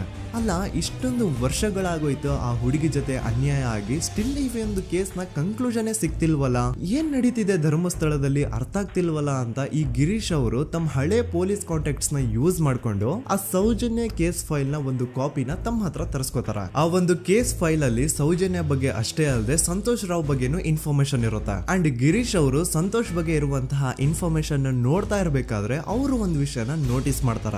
ಅದೇನಂತಂದ್ರೆ ಪೊಲೀಸ್ ಅವರು ಸಂತೋಷ್ ರಾವ್ನ ಬರೀ ಸೌಜನ್ಯ ಕೇಸಲ್ಲಿ ಒಂದೇ ಫಿಟ್ ಮಾಡಿರಲ್ಲ, ಸೌಜನ್ಯ ಸಾಯೋಕ್ಕಿಂತ 20 ದಿನ ಹಿಂದೆ ಧರ್ಮಸ್ಥಳದಲ್ಲೇ ನಡೆದಿರುವಂತಹ ಒಂದು ಕ್ರೈಮ್ ಅಲ್ಲಿನೂ ಸಹ ಸಂತೋಷ್ ರಾವೇ ಆರೋಪಿ ಅಂತ ಮೆನ್ಷನ್ ಮಾಡಿರ್ತಾರ. ಸೊ ಸೌಜನ್ಯ ಕೇಸ್ ಬಿಟ್ಟು ಆ ಇನ್ನೊಂದು ಕೇಸ್ ಯಾವುದು, ಅದಕ್ಕೂ ಸಂತೋಷ್ಗೂ ಏನ್ ಸಂಬಂಧ, ಅದ್ರಲ್ಲಿ ಯಾಕೆ ಸಂತೋಷ್ನ ಪೊಲೀಸ್ ಅವರು ಫಿಟ್ ಮಾಡಿದ್ರು ಅಂತ ಪ್ರತಿಯೊಂದು ಹೇಳ್ತೀನಿ. ಆದ್ರೆ ನಾನಿಲ್ಲಿ ಯಾರ್ದೂ ರಿಯಲ್ ನೇಮ್ಸ್ ನ ಬಳಸಲ್ಲ. ಯಾಕಂದ್ರೆ ಮುಂದೆ ಕೇಸಲ್ಲಿ ತುಂಬಾ ದೊಡ್ಡ ಪವರ್ಫುಲ್ ವ್ಯಕ್ತಿಗಳ ಹೆಸರುಗಳು ಬರ್ತವೆ. ಅಂಡ್ ನನ್ ವಿಡಿಯೋ ಯೂಟ್ಯೂಬ್ ಇಂದ ಡಿಲೀಟ್ ಆಗೋದು ನನ್ಗೆ ಇಷ್ಟ ಇಲ್ಲ. ಹಾಗಾಗಿ ನಾನಿಲ್ಲಿ ಯಾರ್ದೂ ರಿಯಲ್ ನೇಮ್ಸ್ ನ ಬಳಸ್ತಿಲ್ಲ. ಬಟ್ ಯಾರ ಬಗ್ಗೆ ಹೇಳ್ತಿದ್ದೀನಿ ಅಂತ ಒಂದ್ ಸ್ವಲ್ಪ ನೀವೇ ಅರ್ಥ ಮಾಡ್ಕೊಳ್ಳಿ. ನೋಡಿ, ಧರ್ಮಸ್ಥಳದಲ್ಲಿ ಮಾಫಿಯಾ ಕೈಂಡ್ ಆಫ್ ನಡೆಸ್ತಿರುವಂತಹ ಒಂದು ವೆರಿ ಪವರ್ಫುಲ್ ಗೌಡ್ರು ಕುಟುಂಬ ಇದೆ. ಇವ್ರ ಹತ್ರ ಬೇಜನ್ ಆಸ್ತಿ, ಬೇಜನ್ ದುಡ್ಡು, ಬೇಜನ್ ಪವರ್, ಬೇಜನ್ ಇನ್ಫ್ಲೂಯೆನ್ಸ್ ಎಲ್ಲಾನು ಇದೆ. ಆ ಊರಲ್ಲಿ ಈ ಗೌಡ್ರು ಕುಟುಂಬದ್ದು ಎಷ್ಟೊಂದು ಕಂಟ್ರೋಲ್ ಇದೆ ಅಂತಂದ್ರೆ ಅವ್ರನ್ನ ಎದುರು ಹಾಕೊಳ್ಳೋರೆ ಯಾರು ಇಲ್ಲ. ಅಂಡ್ ಈ ಒಂದು ಗೌಡ್ರು ಕುಟುಂಬ ಒಂದು ಪ್ರೈವೇಟ್ ಟ್ರಸ್ಟ್ ಹೆಸರಲ್ಲಿ ಒಂದು ವೆರಿ ಪಾಪ್ಯುಲರ್ ದೇವಸ್ಥಾನನ ಸುಮಾರು ವರ್ಷಗಳಿಂದ ತಲೆ ಮಾರುಗಳಿಂದನೂ ನಡ್ಸ್ಕೊಂಡ್ ಬಂದಿರ್ತಾರ. ಅದೇ ಒಂದು ದೇವಸ್ಥಾನದಲ್ಲಿ 60 ವರ್ಷ ವಯಸ್ಸಾಗಿರುವಂತಹ ನಾರಾಯಣ ಅನ್ನೋ ಒಬ್ಬ ವ್ಯಕ್ತಿ ಮಾವುತನಾಗಿ ಕೆಲಸ ಮಾಡ್ತಿರ್ತಾನೆ. ನಾರಾಯಣ ಅವ್ರ ತಂದೆನೂ ಅದೇ ದೇವಸ್ಥಾನದಲ್ಲಿ ಮಾವುತಾಗಿ ಕೆಲಸ ಮಾಡ್ತಾ ಇದ್ರು, ಅವ್ರ ತಂದೆನೂ ಅದೇ ದೇವಸ್ಥಾನದಲ್ಲಿ ಮಾವುತಾಗಿ ಕೆಲಸ ಮಾಡ್ತಾ ಇದ್ರು. ಸೊ ಹೀಗೆ ತಲೆ ಮಾರುಗಳಿಂದ ಮಾವುತ ಆಗಿನೇ ನಾರಾಯಣನ ಕುಟುಂಬ ಆ ಒಂದು ದೇವಸ್ಥಾನದಲ್ಲಿ ಕೆಲಸ ಮಾಡ್ತಾ ಇರುತ್ತೆ. ಸೊ ಒಮ್ಮೆ ತುಂಬಾ ವರ್ಷಗಳ ಹಿಂದೆ ನಾರಾಯಣ ಅವ್ರ ತಂದೆ ಆ ದೇವಸ್ಥಾನದಲ್ಲಿ ಮಾವುತಾಗಿ ಕೆಲಸ ಮಾಡ್ತಾ ಇರ್ಬೇಕಾದ್ರೆ ಆಗಿನ ದೇವಸ್ಥಾನದ ಧರ್ಮಾಧಿಕಾರಿ ಆ ಮಾವುತನ ಕೆಲ್ಸದ ಮೇಲೆ ಇರುವಂತಹ ನಿಷ್ಠೆ, ಅವನ ನಿಯತ್ತು ಅಂಡ್ ತಲೆಮಾರುಗಳಿಂದ ಅವರು ದೇವಸ್ಥಾನಕ್ಕೆ ಸಲ್ಲಿಸ್ತಿರುವಂತಹ ಸೇವೆನ ಮೆಚ್ಚಿ ಆ ಧರ್ಮಾಧಿಕಾರಿ ಆ ನಾರಾಯಣ ಅವ್ರ ತಂದೆ ಆ ಮಾವುತನಿಗೆ ಒಂದು ಜಮೀನ ಕೊಡ್ತಾರೆ ಆಸ್ ಎ ಗಿಫ್ಟ್ ಆಗಿ. ಸೊ ಈಗ ಫ್ಲಾಶ್ ಬ್ಯಾಕ್ ಇಂದ ಒಂದ್ ಸ್ವಲ್ಪ ಮುಂದೆ ಬರುವ 2010-11ರಲ್ಲಿ ಯಾವೊಂದು ಜಮೀನ ಆಗಿನ ಧರ್ಮಾಧಿಕಾರಿ ನಾರಾಯಣ ಅವ್ರ ತಂದೆಗೆ ಆಸ್ ಎ ಗಿಫ್ಟ್ ಆಗಿ ಕೊಟ್ಟಿದ್ರು, ಈಗ ನಾರಾಯಣ ಅವ್ರ ತಂದೆ ಸತ್ ಹೋಗಿ ಆ ಒಂದು ಜಮೀನು ನಾರಾಯಣ ಹೆಸರಿಗೆ ಆಗಿರುತ್ತೆ. ಅಂಡ್ ಆಗಷ್ಟೇ ಗೊತ್ತಾಗುತ್ತೆ ಆ ಜಮೀನ ವೆರಿ ಆಪೋಸಿಟ್ ಒಂದು ದೊಡ್ಡ ಹೈವೇ ಬರ್ತಿದೆ ಅಂಡ್ ಅದರಿಂದ ಜಮೀನ ರೇಟು 10 ಪಟ್ಟು ಜಾಸ್ತಿ ಆಗುತ್ತೆ ಅಂತ. ಸೊ ಈ ವಿಷಯ ಗೊತ್ತಾಗಿ ನೋಡಿ, ದಾನ ಮಾಡದಂತಹ ಧರ್ಮಾಧಿಕಾರಿ ಅಂತೂ ಸತ್ ಹೋದ್ರು, ಆದ್ರೆ ಅವ್ರ ಮುಂದಿನ ಪೀಳಿಗೆ ಅವ್ರಿಗೆ ಈ ಜಮೀನ್ ಮೇಲೆ ಕಣ್ಬಿದ್ದು ನಾರಾಯಣ ಅವ್ರ ಹತ್ರ ಆ ಜಾಗನ ವಾಪಸ್ ಕೇಳ್ತಾರ. ಆದ್ರೆ ನಾರಾಯಣ ಕೊಡಲ್ಲ. ಇಲ್ಲ, ನಾನ್ ಯಾಕೆ ಕೊಡ್ಲಿ, ನಮ್ ತಂದೆಯಿಂದ ಸಿಕ್ಕಿರುವಂತಹ ಜಮೀನ್ ಇದು, ನಮ್ ತಂದೆಯ ಕೊನೆ ಗುರುತು ಇದು ನನ್ನ ಹತ್ರ ಇರೋದು, ಸೊ ಇದನ್ನ ನಾನು ಯಾವುದೇ ಕಾರಣಕ್ಕೂ ಬಿಟ್ಕೊಡಲ್ಲ ಅಂತ ಆ ಗೌಡ್ರು ಕುಟುಂಬನ ನಾರಾಯಣ ಎದುರು ಹಾಕೋತಾರ. ಆಗ ಗೌಡ್ರು ಕುಟುಂಬದವ್ರಿಗೆ ಕೋಪ ಬಂದು ಅವ್ರೇನ್ ಮಾಡ್ತಾರೆ ಅಂದ್ರೆ, ನಾರಾಯಣ ಮನೆಗೆ ನೀರಿನ ಸಪ್ಲೈ ಇರುತ್ತಲ್ವಾ ಅದನ್ನ ಬಂದ್ ಮಾಡ್ತಾರ, ಎಲೆಕ್ಟ್ರಿಸಿಟಿ ಸಪ್ಲೈನು ಕಟ್ ಆಫ್ ಮಾಡ್ತಾರ, ಊರಲ್ಲಿರುವಂತಹ ಎಲ್ಲಾ ಚರಂಡಿಗಳನ್ನ ಕ್ಲೀನ್ ಮಾಡಿ ಆ ಕಸ ಏನಿರುತ್ತೋ ಅದನ್ನ ತಂದು ನಾರಾಯಣ ಮನೆ ಮುಂದೆ ಹಾಕ್ತಾರ. ಇಷ್ಟೇ ಅಲ್ಲ, ನಾರಾಯಣ ಅವ್ರ ಹೆಂಡತಿ ಮಕ್ಕಳು ಎಲ್ಲಾದ್ರೂ ಆಚೆ ಹೋಗ್ತಾ ಬರ್ತಾ ಇದ್ರೆ ಅವ್ರನ್ನ ಕೆಟ್ಟದಾಗ ಬೈಯೋದು, ಹೊಡ್ಕೊಳ್ಳೋದು, ಬಡ್ಕೊಳ್ಳೋದೆಲ್ಲ ಮಾಡ್ತಿರ್ತಾರ. ಇಷ್ಟೆಲ್ಲ ಆಗ್ತಾ ಇದ್ರು ಸ್ಟಿಲ್ ನಾರಾಯಣ ಮಾತ್ರ ಆ ಜಾಗನ ಬಿಟ್ಕೊಡಲ್ಲ. ಆ ಜಾಗದ್ಗೋಸ್ಕರ ನೀನ್ ಬೇಕಿದ್ರೆ ಇದನ್ನೆಲ್ಲ ಸಹಿಸ್ಕೊಂಡಿರಪ್ಪ, ನಮ್ ಕೈಲಂತೂ ಆಗಲ್ಲ ಅಂತ ನಾರಾಯಣನ ಹೆಂಡತಿ ಮಕ್ಕಳು ಅವನ್ನ ಬಿಟ್ಟು ಬೇರೆ ಊರಿಗೆ ಹೋಗ್ಬಿಡ್ತಾರ. ಈಗ ಮನೆಯಲ್ಲಿ ನಾರಾಯಣ ಅಂಡ್ 45 ವರ್ಷ ವಯಸ್ಸಿರುವಂತಹ ನಾರಾಯಣ ಅವ್ರ ತಂಗಿ ಯಮುನಾ ಅವ್ರು ಮಾತ್ರ ಇಬ್ರೇ ಇರ್ತಾ ಇದ್ರು. ಸೊ ಒಂದೊಳ್ಳೆ ಅವಕಾಶ ನೋಡ್ಕೊಂಡು 21 ಸೆಪ್ಟೆಂಬರ್ 2012 ಮನೆಯಲ್ಲಿ ನಾರಾಯಣ ಹಾಗೂ ಯಮುನಾ ಇರ್ಬೇಕಾದ್ರೆ ಯಾರೋ ಮನೆ ಒಳಗಡೆ ನುಗ್ಗಿ ನಾರಾಯಣನ್ಗೆ ಹೊಡೆದು ಯಮುನಾಗೂ ಸಹ ಹೊಡೆದು ನಂತರ ಅವಳು ಮಾಡಿ ದೆನ್ ನಾರಾಯಣ ಹಾಗೂ ಯಮುನನ ತಲೆನ ಒಂದು ರುಬ್ಬಗುಂಡಿಂದ ಚಚ್ಚಿ ಸಾಯಿಸ್ಬಿಡ್ತಾರ. ಈ ಕೊಲೆ ಆಗಿದ್ದು ಕಳ್ಳತನಗೋಸ್ಕರ ಅಂತ ಪೊಲೀಸ್ ಅವರು ತಮ್ಮ ರಿಪೋರ್ಟ್ ಅಲ್ಲಿ ಬರೀತಾರ. ಆದ್ರೆ ಪಾಯಿಂಟ್ ಏನ್ ಗೊತ್ತಾ, ಆ ಮನೇಲಿ ಒಂದ್ ಸ್ವಲ್ಪನೂ ಹಣ ಆಗ್ಲಿ ಅಥವಾ ಬಂಗಾರ ಆಗ್ಲಿ ಕಳ್ಳತನ ಆಗಿರಲ್ಲ. ಕಳ್ಳತನ ಆಗಿರೋದು ಕೇವಲ ಆ ಮೇನ್ ರೋಡ್ ಅಲ್ಲಿ ಇದ್ದಂತಹ ಪ್ರಾಪರ್ಟಿ ಪೇಪರ್ಸ್. ಎಂತ ಕೋಇನ್ಸಿಡೆನ್ಸ್ ನೋಡಿ, ಯಾವ ಒಂದು ಜಮೀನಿನ ಪತ್ರ ನಾರಾಯಣ ಮನೆಯಿಂದ ಕಳ್ಳತನ ಆಗಿದ್ವೋ ಅದೇ ಒಂದು ಜಮೀನಲ್ಲಿ 10 ವರ್ಷ ಆದ ನಂತರ ಒಂದು ದೊಡ್ಡ ಹೋಟೆಲ್ ಸ್ಥಾಪನೆ ಆಗುತ್ತೆ ಅಂಡ್ ಆ ಹೋಟೆಲ್ ನ ಇನಾಗ್ರೇಷನ್ ಗೆ ಚಿಕ್ಕ ಗೌಡ್ರು ಬರ್ತಾರ. ಸೊ ಈಗೇನು ನಾರಾಯಣ ಹಾಗೂ ಯಮುನನ ಕೊಲೆ ಆಗಿದ್ಯೋ ಇದಾಗಿದ್ದು 20 ದಿನ ಆದ್ಮೇಲೆ ಸೌಜನ್ಯ ಜೊತೆ ಅಂತ ನಿರ್ದಯ ಘಟನೆ ಆಗಿದ್ದು. ಸೊ ಪೊಲೀಸ್ ಅವರು ಸೌಜನ್ಯ ಕೇಸಲ್ಲಿ ಸಂತೋಷ್ ರಾವ್ನ ಫಿಟ್ ಮಾಡೋದಲ್ದೆ ಈ ಒಂದು ನಾರಾಯಣ ಹಾಗೂ ಯಮುನಾ ಕೇಸಲ್ಲೂ ಸಹ ಸಂತೋಷ್ ರಾವ್ನೆ ಫಿಟ್ ಮಾಡಿರ್ತಾರ. ಇಲ್ಲಿ ಡೇಟ್ಸ್ ನ ಸ್ವಲ್ಪ ನೆನ್ಪಿಟ್ಕೊಳ್ಳಿ. ನಾರಾಯಣ ಹಾಗೂ ಯಮುನನ ಕೊಲೆ ಆಗಿದ್ದು 21 ಸೆಪ್ಟೆಂಬರ್ 2012 ಅಂಡ್ ಸಂತೋಷ್ ರಾವ್ ಧರ್ಮಸ್ಥಳಕ್ಕೆ ಬಂದಿದ್ದು 9 ಅಕ್ಟೋಬರ್ 2012, 20 ದಿನ ಆದ್ಮೇಲೆ. ಸೊ ನಾರಾಯಣ ಹಾಗೂ ಯಮುನನ ಕೊಲೆ ಆದಾಗ ಊರಲ್ಲೇ ಇಲ್ದೆ ಎಲ್ಲೋ ಶೃಂಗೇರಿಯಲ್ಲಿ ಯಾವುದೋ ಒಂದು ಹೋಟೆಲ್ ಅಲ್ಲಿ ಕೆಲಸ ಮಾಡ್ತಿದ್ದಂತಹ ಸಂತೋಷ್ ರಾವ್ ಹೇಗೆ ಈ ಒಂದು ಕೇಸಲ್ಲಿ ಆರೋಪಿ ಆಗ್ತಾನೆ? ಸೊ ಇದೇ ಒಂದು ಪಾಯಿಂಟ್ ನ ನೋಟಿಸ್ ಮಾಡಿ ಗಿರೀಶ್ ಮುಟ್ಟಣ್ಣನವರು ಧರ್ಮಸ್ಥಳಕ್ಕೆ ಬಂದು ಸಂತೋಷ್ ನ ಲಾಯರ್ ಜೊತೆ ಡಿಸ್ಕಸ್ ಮಾಡ್ತಾರ. ದೆನ್ ಫೈನಲಿ ಏನೋ ತಪ್ಪು ಮಾಡದೆ ಸುಳ್ಳು ಆರೋಪಗಳಿಂದ ಕರಪ್ಟ್ ಪೊಲೀಸ್ ಆಫೀಸರ್ಸ್ ನ ಮಿಸ್ಲೀಡಿಂಗ್ ಇನ್ವೆಸ್ಟಿಗೇಷನ್ ಇಂದ ಸಂತೋಷ್ ರಾವ್ ತನ್ನ ಜೀವನದ 8-10 ವರ್ಷನ ಜೈಲಲ್ಲಿ ಕಳೆದು ಫೈನಲಿ ರಿಲೀಸ್ ಆಗ್ತಾನೆ. ಒಂಥರ ಈ ಕೇಸಿಂದ ಸಂತೋಷ್ ರಾವ್ನ ಇಡೀ ಲೈಫೇ ಸ್ಪಾಯ್ಲ್ ಆಗೋಯ್ತು. ಈಗ ಸಂತೋಷ್ ರಾವ್ ರಿಯಲ್ ಆರೋಪಿ ಅಲ್ಲ ಅಂತ ಕೋರ್ಟ್ ಅಲ್ಲಿ ಪ್ರೂವ್ ಆಯ್ತು. ಹಾಗಿದ್ರೆ ರಿಯಲ್ ಆರೋಪಿ ಯಾರು? ಪೊಲೀಸ್ ಅವರು ಯಾಕೆ ಕೇಸಲ್ಲಿ ಇಷ್ಟೊಂದು ಅನ್ಫೇರ್ ಇನ್ವೆಸ್ಟಿಗೇಷನ್ ಮಾಡಿದ್ರು? ಯಾರ ರಿಯಲ್ ಹೆಸರನ್ನ ಮುಚ್ಚಿಡ್ಲಿಕ್ಕೆ ಪೊಲೀಸ್ ಆಫೀಸರ್ಸ್ ಈ ಒಂದು ಕೇಸಲ್ಲಿ ಸಂತೋಷ್ ರಾವ್ನ ಸಿಗ್ಹಾಕ್ಸಿದ್ರು? ಇದೆಲ್ಲ ಥಿಂಕ್ ಮಾಡ್ತಾ ಹೋದ್ರೆ ನೋಡಿ, ಆ ಊರಲ್ಲಿ ಆ ಪೊಲೀಸ್ ಆಫೀಸರ್ಸ್ಗೆ ಲಂಚ ಕೊಡೋಷ್ಟು, ಒಂದು ಪೊಲೀಸ್ ಇನ್ವೆಸ್ಟಿಗೇಷನ್ ನ ಸ್ಟಾಪ್ ಮಾಡೋಷ್ಟು ಅಥವಾ ಇನ್ವೆಸ್ಟಿಗೇಷನ್ ನ ಮಿಸ್ಲೀಡ್ ಮಾಡೋಷ್ಟು ಇನ್ಫ್ಲುಯೆನ್ಸ್ ಆಗ್ಲಿ, ಪವರ್ ಆಗ್ಲಿ ಅಥವಾ ಮನಿ ಆಗ್ಲಿ ಊರಿನ ಗೌಡ್ರು ಹತ್ರ ಮಾತ್ರ ಇದ್ದಿದ್ದು. ಸೊ ಈಗ ಸಂಶಯದ ಮುಳ್ಳು ಗೌಡ್ರು ಕಡೆ ತಿರುಗುತ್ತಾ. ನೋಡಿ, ಪೊಲೀಸ್ ಅವರು ಸುಮ್ನೆ ಸಂತೋಷ್ ರಾವ್ನ ನಾರಾಯಣ ಹಾಗೂ ಯಮುನಾ ಕೇಸಲ್ಲಿ ಫಿಟ್ ಮಾಡಿದ್ರು. ಈಗ ಆ ಒಂದು ಕೊಲೆ ಪ್ರಕರಣಕ್ಕೂ ಸಂತೋಷ್ ರಾವ್ಗೂ ಏನು ಸಂಬಂಧನೇ ಇರ್ಲಿಲ್ಲ. ಹಂಗೆ ಥಿಂಕ್ ಮಾಡಿ, ನಾರಾಯಣ ಸತ್ರೆ ಅಥವಾ ಅವನ ತಂಗಿ ಯಮುನಾ ಸತ್ರೆ ಯಾರಿಗ ಅಡ್ವಾಂಟೇಜ್ ಆಗುತ್ತೆ? ಊರಿನ ಗೌಡ್ರಿಗೆ, ಯಾಕಂದ್ರೆ ಅವ್ರಿಗೆ ಜಮೀನ್ ಸಿಗುತ್ತಾ. ಸೊ ಈಗ ನಾರಾಯಣ ಹಾಗೂ ಯಮುನಾ ಕೇಸಲ್ಲಿ ಸಂತೋಷ್ ರಾವ್ ಆರೋಪಿ ಅಲ್ಲ ಅಂತ ಪ್ರೂವ್ ಆದ್ಮೇಲೆ ಹಾಗಿದ್ರೆ ಆ ಕೊಲೆ ಮಾಡ್ದವ್ರು ಯಾರು ಅಂತ ಹಾಗೆ ಥಿಂಕ್ ಮಾಡಿದ್ರೆ ಗಿರೀಶ್ ಮುಟ್ಟಣ್ಣನವರಿಗೆ ಆ ಊರಿನ ಗೌಡ್ರ ಮೇಲೆ ಡೌಟ್ ಬರುತ್ತೆ. ಅದೇ ಒಂದು ಡೌಟ್ ಅಲ್ಲಿ ಗಿರೀಶ್ ಮುಟ್ಟಣ್ಣನವರು ಮಹೇಶ್ ತಿಮ್ರೊಡ್ಡಿ ಅಂತ ಇನ್ನೊಬ್ರ ಜೊತೆ ಸೇರ್ಕೊಂಡು ಈ ಹಿಂದೆ ಆ ಒಂದು ಊರಲ್ಲಿ ಆ ಧರ್ಮಸ್ಥಳದಲ್ಲಿ ಈ ಊರಿನ ಗೌಡ್ರು ಯಾವ್ದಾವ್ದೆಲ್ಲ ಕ್ರೈಮ್ ಗಳು ಮಾಡಿದಾರೆ ಅಂತ ಊರಿನ ಜನರಿಂದ ತಿಳ್ಕೊತಾರ. ನಂತರ ಆ ಊರಿನ ಜನ ಯಾವ್ದಾವ್ದೆಲ್ಲ ಮ್ಯಾಟರ್ಸ್ ಹೇಳಿದ್ರು ಆ ಕೇಸ್ ಫೈಲ್ಸ್ ನೆಲ್ಲ ತಿರುಗಿಸಿ ಮುರುಗಿಸಿ ನೋಡಿದಾಗ ನೀವು ನಂಬಲ್ಲ, ಸೌಜನ್ಯ ಕೇಸ್ ಏನೇನು ಅಲ್ಲ, ಅದಕ್ಕಿಂತ ಭೀಕರ ಕೊಲೆಗಳು ಧರ್ಮಸ್ಥಳದಲ್ಲಿ ಆಗಿವೆ ಅಂಡ್ ಎಲ್ಲಾ ಕೊಲೆಗಳ ಹಿಂದೆ ಗೌಡ್ರು ಕುಟುಂಬದ್ದೇ ಕೈ ಇದೆ ಅಂತ ಎದ್ದು ಕಾಣಿಸುತ್ತೆ. 1977 ವೇದಾವಲ್ಲಿ ಕೇಸ್. ಅಂಡ್ ಈ ಒಂದು ಪ್ರೈವೇಟ್ ಸ್ಕೂಲು ಬೇರೆ ಯಾರ್ದು ಅಲ್ಲ, ಆ ಗೌಡ್ರು ಕುಟುಂಬದ. ಈ ಸ್ಕೂಲ್ ಅಲ್ಲಿ 1977 ಅಲ್ಲಿ ವೇದಾವಲ್ಲಿ ಅಂತ ಒಬ್ರು ಟೀಚರ್ ವರ್ಕ್ ಮಾಡ್ತಿರ್ತಾರ. ವೇದಾವಲ್ಲಿ ಆ ಟೀಚರ್ ಜಾಬ್ ಗೆ ತುಂಬಾನೇ ಓವರ್ ಕ್ವಾಲಿಫೈಡ್. ಅವರ ಕ್ವಾಲಿಫಿಕೇಶನ್ಸ್ ನ ಗಮನದಲ್ಲಿ ಇಟ್ಕೊಂಡ್ರೆ ಅವ್ರಿಗೆ HM ಅಥವಾ ಪ್ರಿನ್ಸಿಪಲ್ ನ ಪೋಸ್ಟ್ ಸಿಗ್ಬೇಕು. ಆದ್ರೂ ಸಹ ವೇದಾವಲ್ಲಿ ಆಸ್ ಎ ಟೀಚರ್ ಆಗಿನೇ ಕೆಲಸ ಮಾಡ್ಕೊಂಡು ಹೋಗ್ತಿರ್ತಾರ. ಒಮ್ಮೆ ಏನಾಗುತ್ತೆ, ಸ್ಕೂಲ್ ಅಲ್ಲಿ ಪ್ರಿನ್ಸಿಪಲ್ ನ ಪೋಸ್ಟ್ ಖಾಲಿ ಆಗುತ್ತೆ ಅಂಡ್ ಆ ಒಂದು ಪೋಸ್ಟ್ ಗೆ ಎಲ್ರು ಏನ್ ಅನ್ಕೊಳ್ತಾರೆ, ವೇದಾವಲ್ಲಿನೇ ಸೆಲೆಕ್ಟ್ ಮಾಡೋದು ಅಂತ. ಆದ್ರೆ ವೇದಾವಲ್ಲಿಯ ಕ್ಯಾಸ್ಟ್ ಬೇರೆ ಇದೆ ಅನ್ನೋ ಒಂದೇ ಒಂದು ಕಾರಣಕ್ಕೆ ಆ ಪ್ರಿನ್ಸಿಪಲ್ ನ ಪೋಸ್ಟ್ ವೇದಾವಲ್ಲಿಗೆ ಸಿಗದೆ ಬೇರೆ ಯಾರನ್ನೋ ತಂದು ಕೂರಿಸ್ಬಿಟ್ಟಿರ್ತಾರ. ಇದರಿಂದ ಟೀಚರ್ ವೇದಾವಲ್ಲಿಗೆ ತುಂಬಾ ಕೋಪ ಬಂದು ಅವ್ರ ಸ್ಕೂಲ್ ಮುಂದೆ ಪ್ರೊಟೆಸ್ಟ್ ಮಾಡೋದ್ ಸ್ಟಾರ್ಟ್ ಮಾಡ್ತಾರ. ಅಂಡ್ ಈ ವಿಷಯ ಸ್ಕೂಲ್ ನ ಓನರ್ಸ್ ಗೆ ಇಷ್ಟ ಆಗಲ್ಲ. ಸೊ ಅವರು ಆ ಕೋಪನ ಹಾಗೆ ಮನ್ಸಲ್ಲಿ ಇಟ್ಕೊಂಡಿರ್ತಾರೆ. ಒಮ್ಮೆ ಏನಾಗುತ್ತೆ, ಸ್ಕೂಲ್ ರಜೆ ಇರುತ್ತೆ, ವೇದಾವಲ್ಲಿ ಮನೇಲಿ ಇರ್ತಾರ ಅಂಡ್ ಅವ್ರ ಹಸ್ಬೆಂಡ್ ಡಾಕ್ಟರ್ ಅರಳೆ ಅವ್ರಿಗೆ ಯಾವ್ದೋ ಬೇರೆ ಊರಲ್ಲಿ ಒಂದು ಕಾಲೇಜ್ ಅಲ್ಲಿ ಸೆಮಿನಾರ್ ಏನೋ ಇರುತ್ತೆ. ಸೊ ಅವರು ಅಲ್ಲಿಗೆ ಹೋಗಿರ್ತಾರೆ. ಈಗ ಮನೇಲಿ ಇರೋದು ವೇದಾವಲ್ಲಿ ಒಂದೇ. ಇದೇ ಒಂದು ಅವಕಾಶನ ನೋಡ್ಕೊಂಡು ಯಾರೋ ವೇದಾವಲ್ಲಿ ಅವ್ರ ಮನೆಗೆ ನುಗ್ಗಿ ವೇದಾವಲ್ಲಿಗೆ ಹೊಡೆದು ನಂತರ ಅವ್ರನ್ನ ಜೀವಂತವಾಗಿ ಸುಟ್ಬಿಡ್ತಾರ. ಸ್ವಲ್ಪ ಹೊತ್ತು ನಂತರ ರಾತ್ರಿ ಆಗ್ತಿದ್ದಂಗೆ ಡಾಕ್ಟರ್ ಅರಳೆ ಅವರು ಮನೆಗೆ ವಾಪಸ್ ಬರ್ತಾರೆ ಅಂಡ್ ಮನೆ ಒಳಗಡೆ ಬಂದ್ ನೋಡಿದ್ರೆ ವೇದಾವಲ್ಲಿ ಅವರು ಸತ್ ಹೋಗಿ ಅವರ ಬಾಡಿ ಸುಟ್ ಹೋಗಿ ನೆಲದ ಮೇಲೆ ಬಿದ್ದಿದೆ. ಹೆಂಡತಿನ ಕಳ್ಕೊಂಡಿರುವಂತಹ ದುಃಖನ ಸೈಡ್ಗೆ ಇಟ್ಟು ಡಾಕ್ಟರ್ ಅರಳೆ ಅವರು ಮೊದ್ಲು ಪೊಲೀಸ್ ಸ್ಟೇಷನ್ ಹೋಗ್ಬಿಟ್ಟು ನಮ್ ಮನೆಗೆ ನಾನ್ ಇಲ್ದೇ ಇರುವಂತಹ ಸಮಯನ ನೋಡ್ಕೊಂಡು ಯಾರೋ ಮನೆ ಒಳಗಡೆ ನುಗ್ಗಿ ನನ್ನ ಹೆಂಡತಿನ ಹೊಡೆದು ನಂತರ ಅವಳನ್ನ ತುಂಬಾ ಭೀಕರವಾಗಿ ಸಾಯಿಸಿದರೆ ಅಂತ ಪೊಲೀಸ್ ಅವ್ರಿಗೆ ರಿಪೋರ್ಟ್ ಕೊಡಕ್ ಹೋದ್ರೆ ಅಲ್ಲಿ ಪೊಲೀಸ್ ಅವರು ಉಲ್ಟಾ ಡಾಕ್ಟರ್ ಅರಳೆ ಮೇಲೆನೆ FIR ಬರ್ದು ನೀನೇ ನಿನ್ ಹೆಂಡತಿನ ಸಾಯಿಸಿದ್ಯಾ, ನಾಟಕ ಮಾಡಬೇಡ ಅಂತ ಅವ್ರನ್ನೇ ಅರೆಸ್ಟ್ ಮಾಡ್ಬಿಡ್ತಾರ. ನಂತರ 2-3 ವರ್ಷ ಜೈಲಲ್ಲೇ ಇದ್ದು ಡಾಕ್ಟರ್ ಅರಳೆ ಅವರು ತಮ್ಮ ಫ್ರೆಂಡ್ಸ್ ಅಂಡ್ ಫ್ಯಾಮಿಲಿ ಮೂಲಕ ಎವಿಡೆನ್ಸ್ ನೆಲ್ಲ ಕಲೆಕ್ಟ್ ಮಾಡಿಸಿ ತಾನ ಕೊಲೆನ ಮಾಡಿಲ್ಲ, ತನ್ನ ಹೆಂಡತಿನ ಸಾಯಿಸಿಲ್ಲ ಅಂತ ಕೋರ್ಟ್ ಅಲ್ಲಿ ಪ್ರೂವ್ ಮಾಡ್ಕೊಂಡು ಜೈಲಿಂದ ರಿಲೀಸ್ ಆಗ್ತಾರ. ಸೊ ಈಗ ಡಾಕ್ಟರ್ ಅರಳೆ ಅವರು ಈ ಒಂದು ಕ್ರೈಮ್ ನ ಮಾಡಿಲ್ಲ ಅಂತಂದ್ರೆ ವೇದಾವಲ್ಲಿನ ಅಷ್ಟು ಭೀಕರವಾಗಿ ಸಾಯಿಸಿದವ್ರು ಯಾರು, ಈ ವಿಷಯ ಇವತ್ತಿನವರೆಗೂ ಗೊತ್ತಾಗಿಲ್ಲ.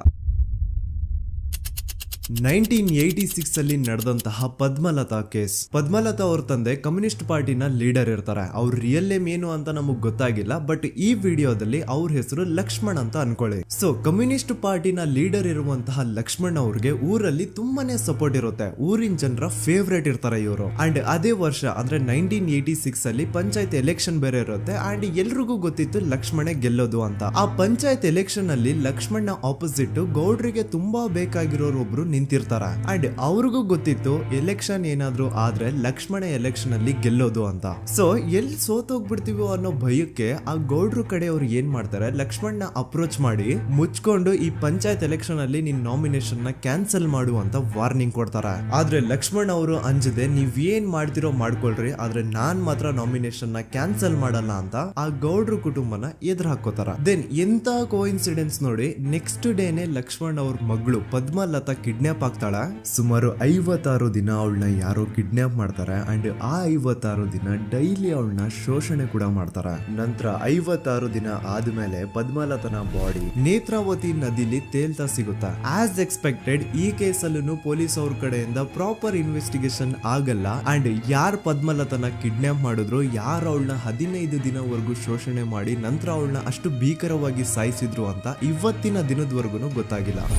ಮತ್ತೆ ನಮಗೆ ಗೊತ್ತಾದದು 22ಕ್ಕೆ ಸ್ಕೂಲ್ ಡೇ 56 ದಿನ ಕಳೆದು ಹೊಳೆಯಲ್ಲಿ ಹೆಣ ಉಂಡು ಅಂತ ಕೇಳಿ ಪೊಲೀಸಿನವರು ಬರುವಾಗ ಬಂದು ಹೇಳುವಾಗ ನಮಗೆ ಗೊತ್ತಾದ.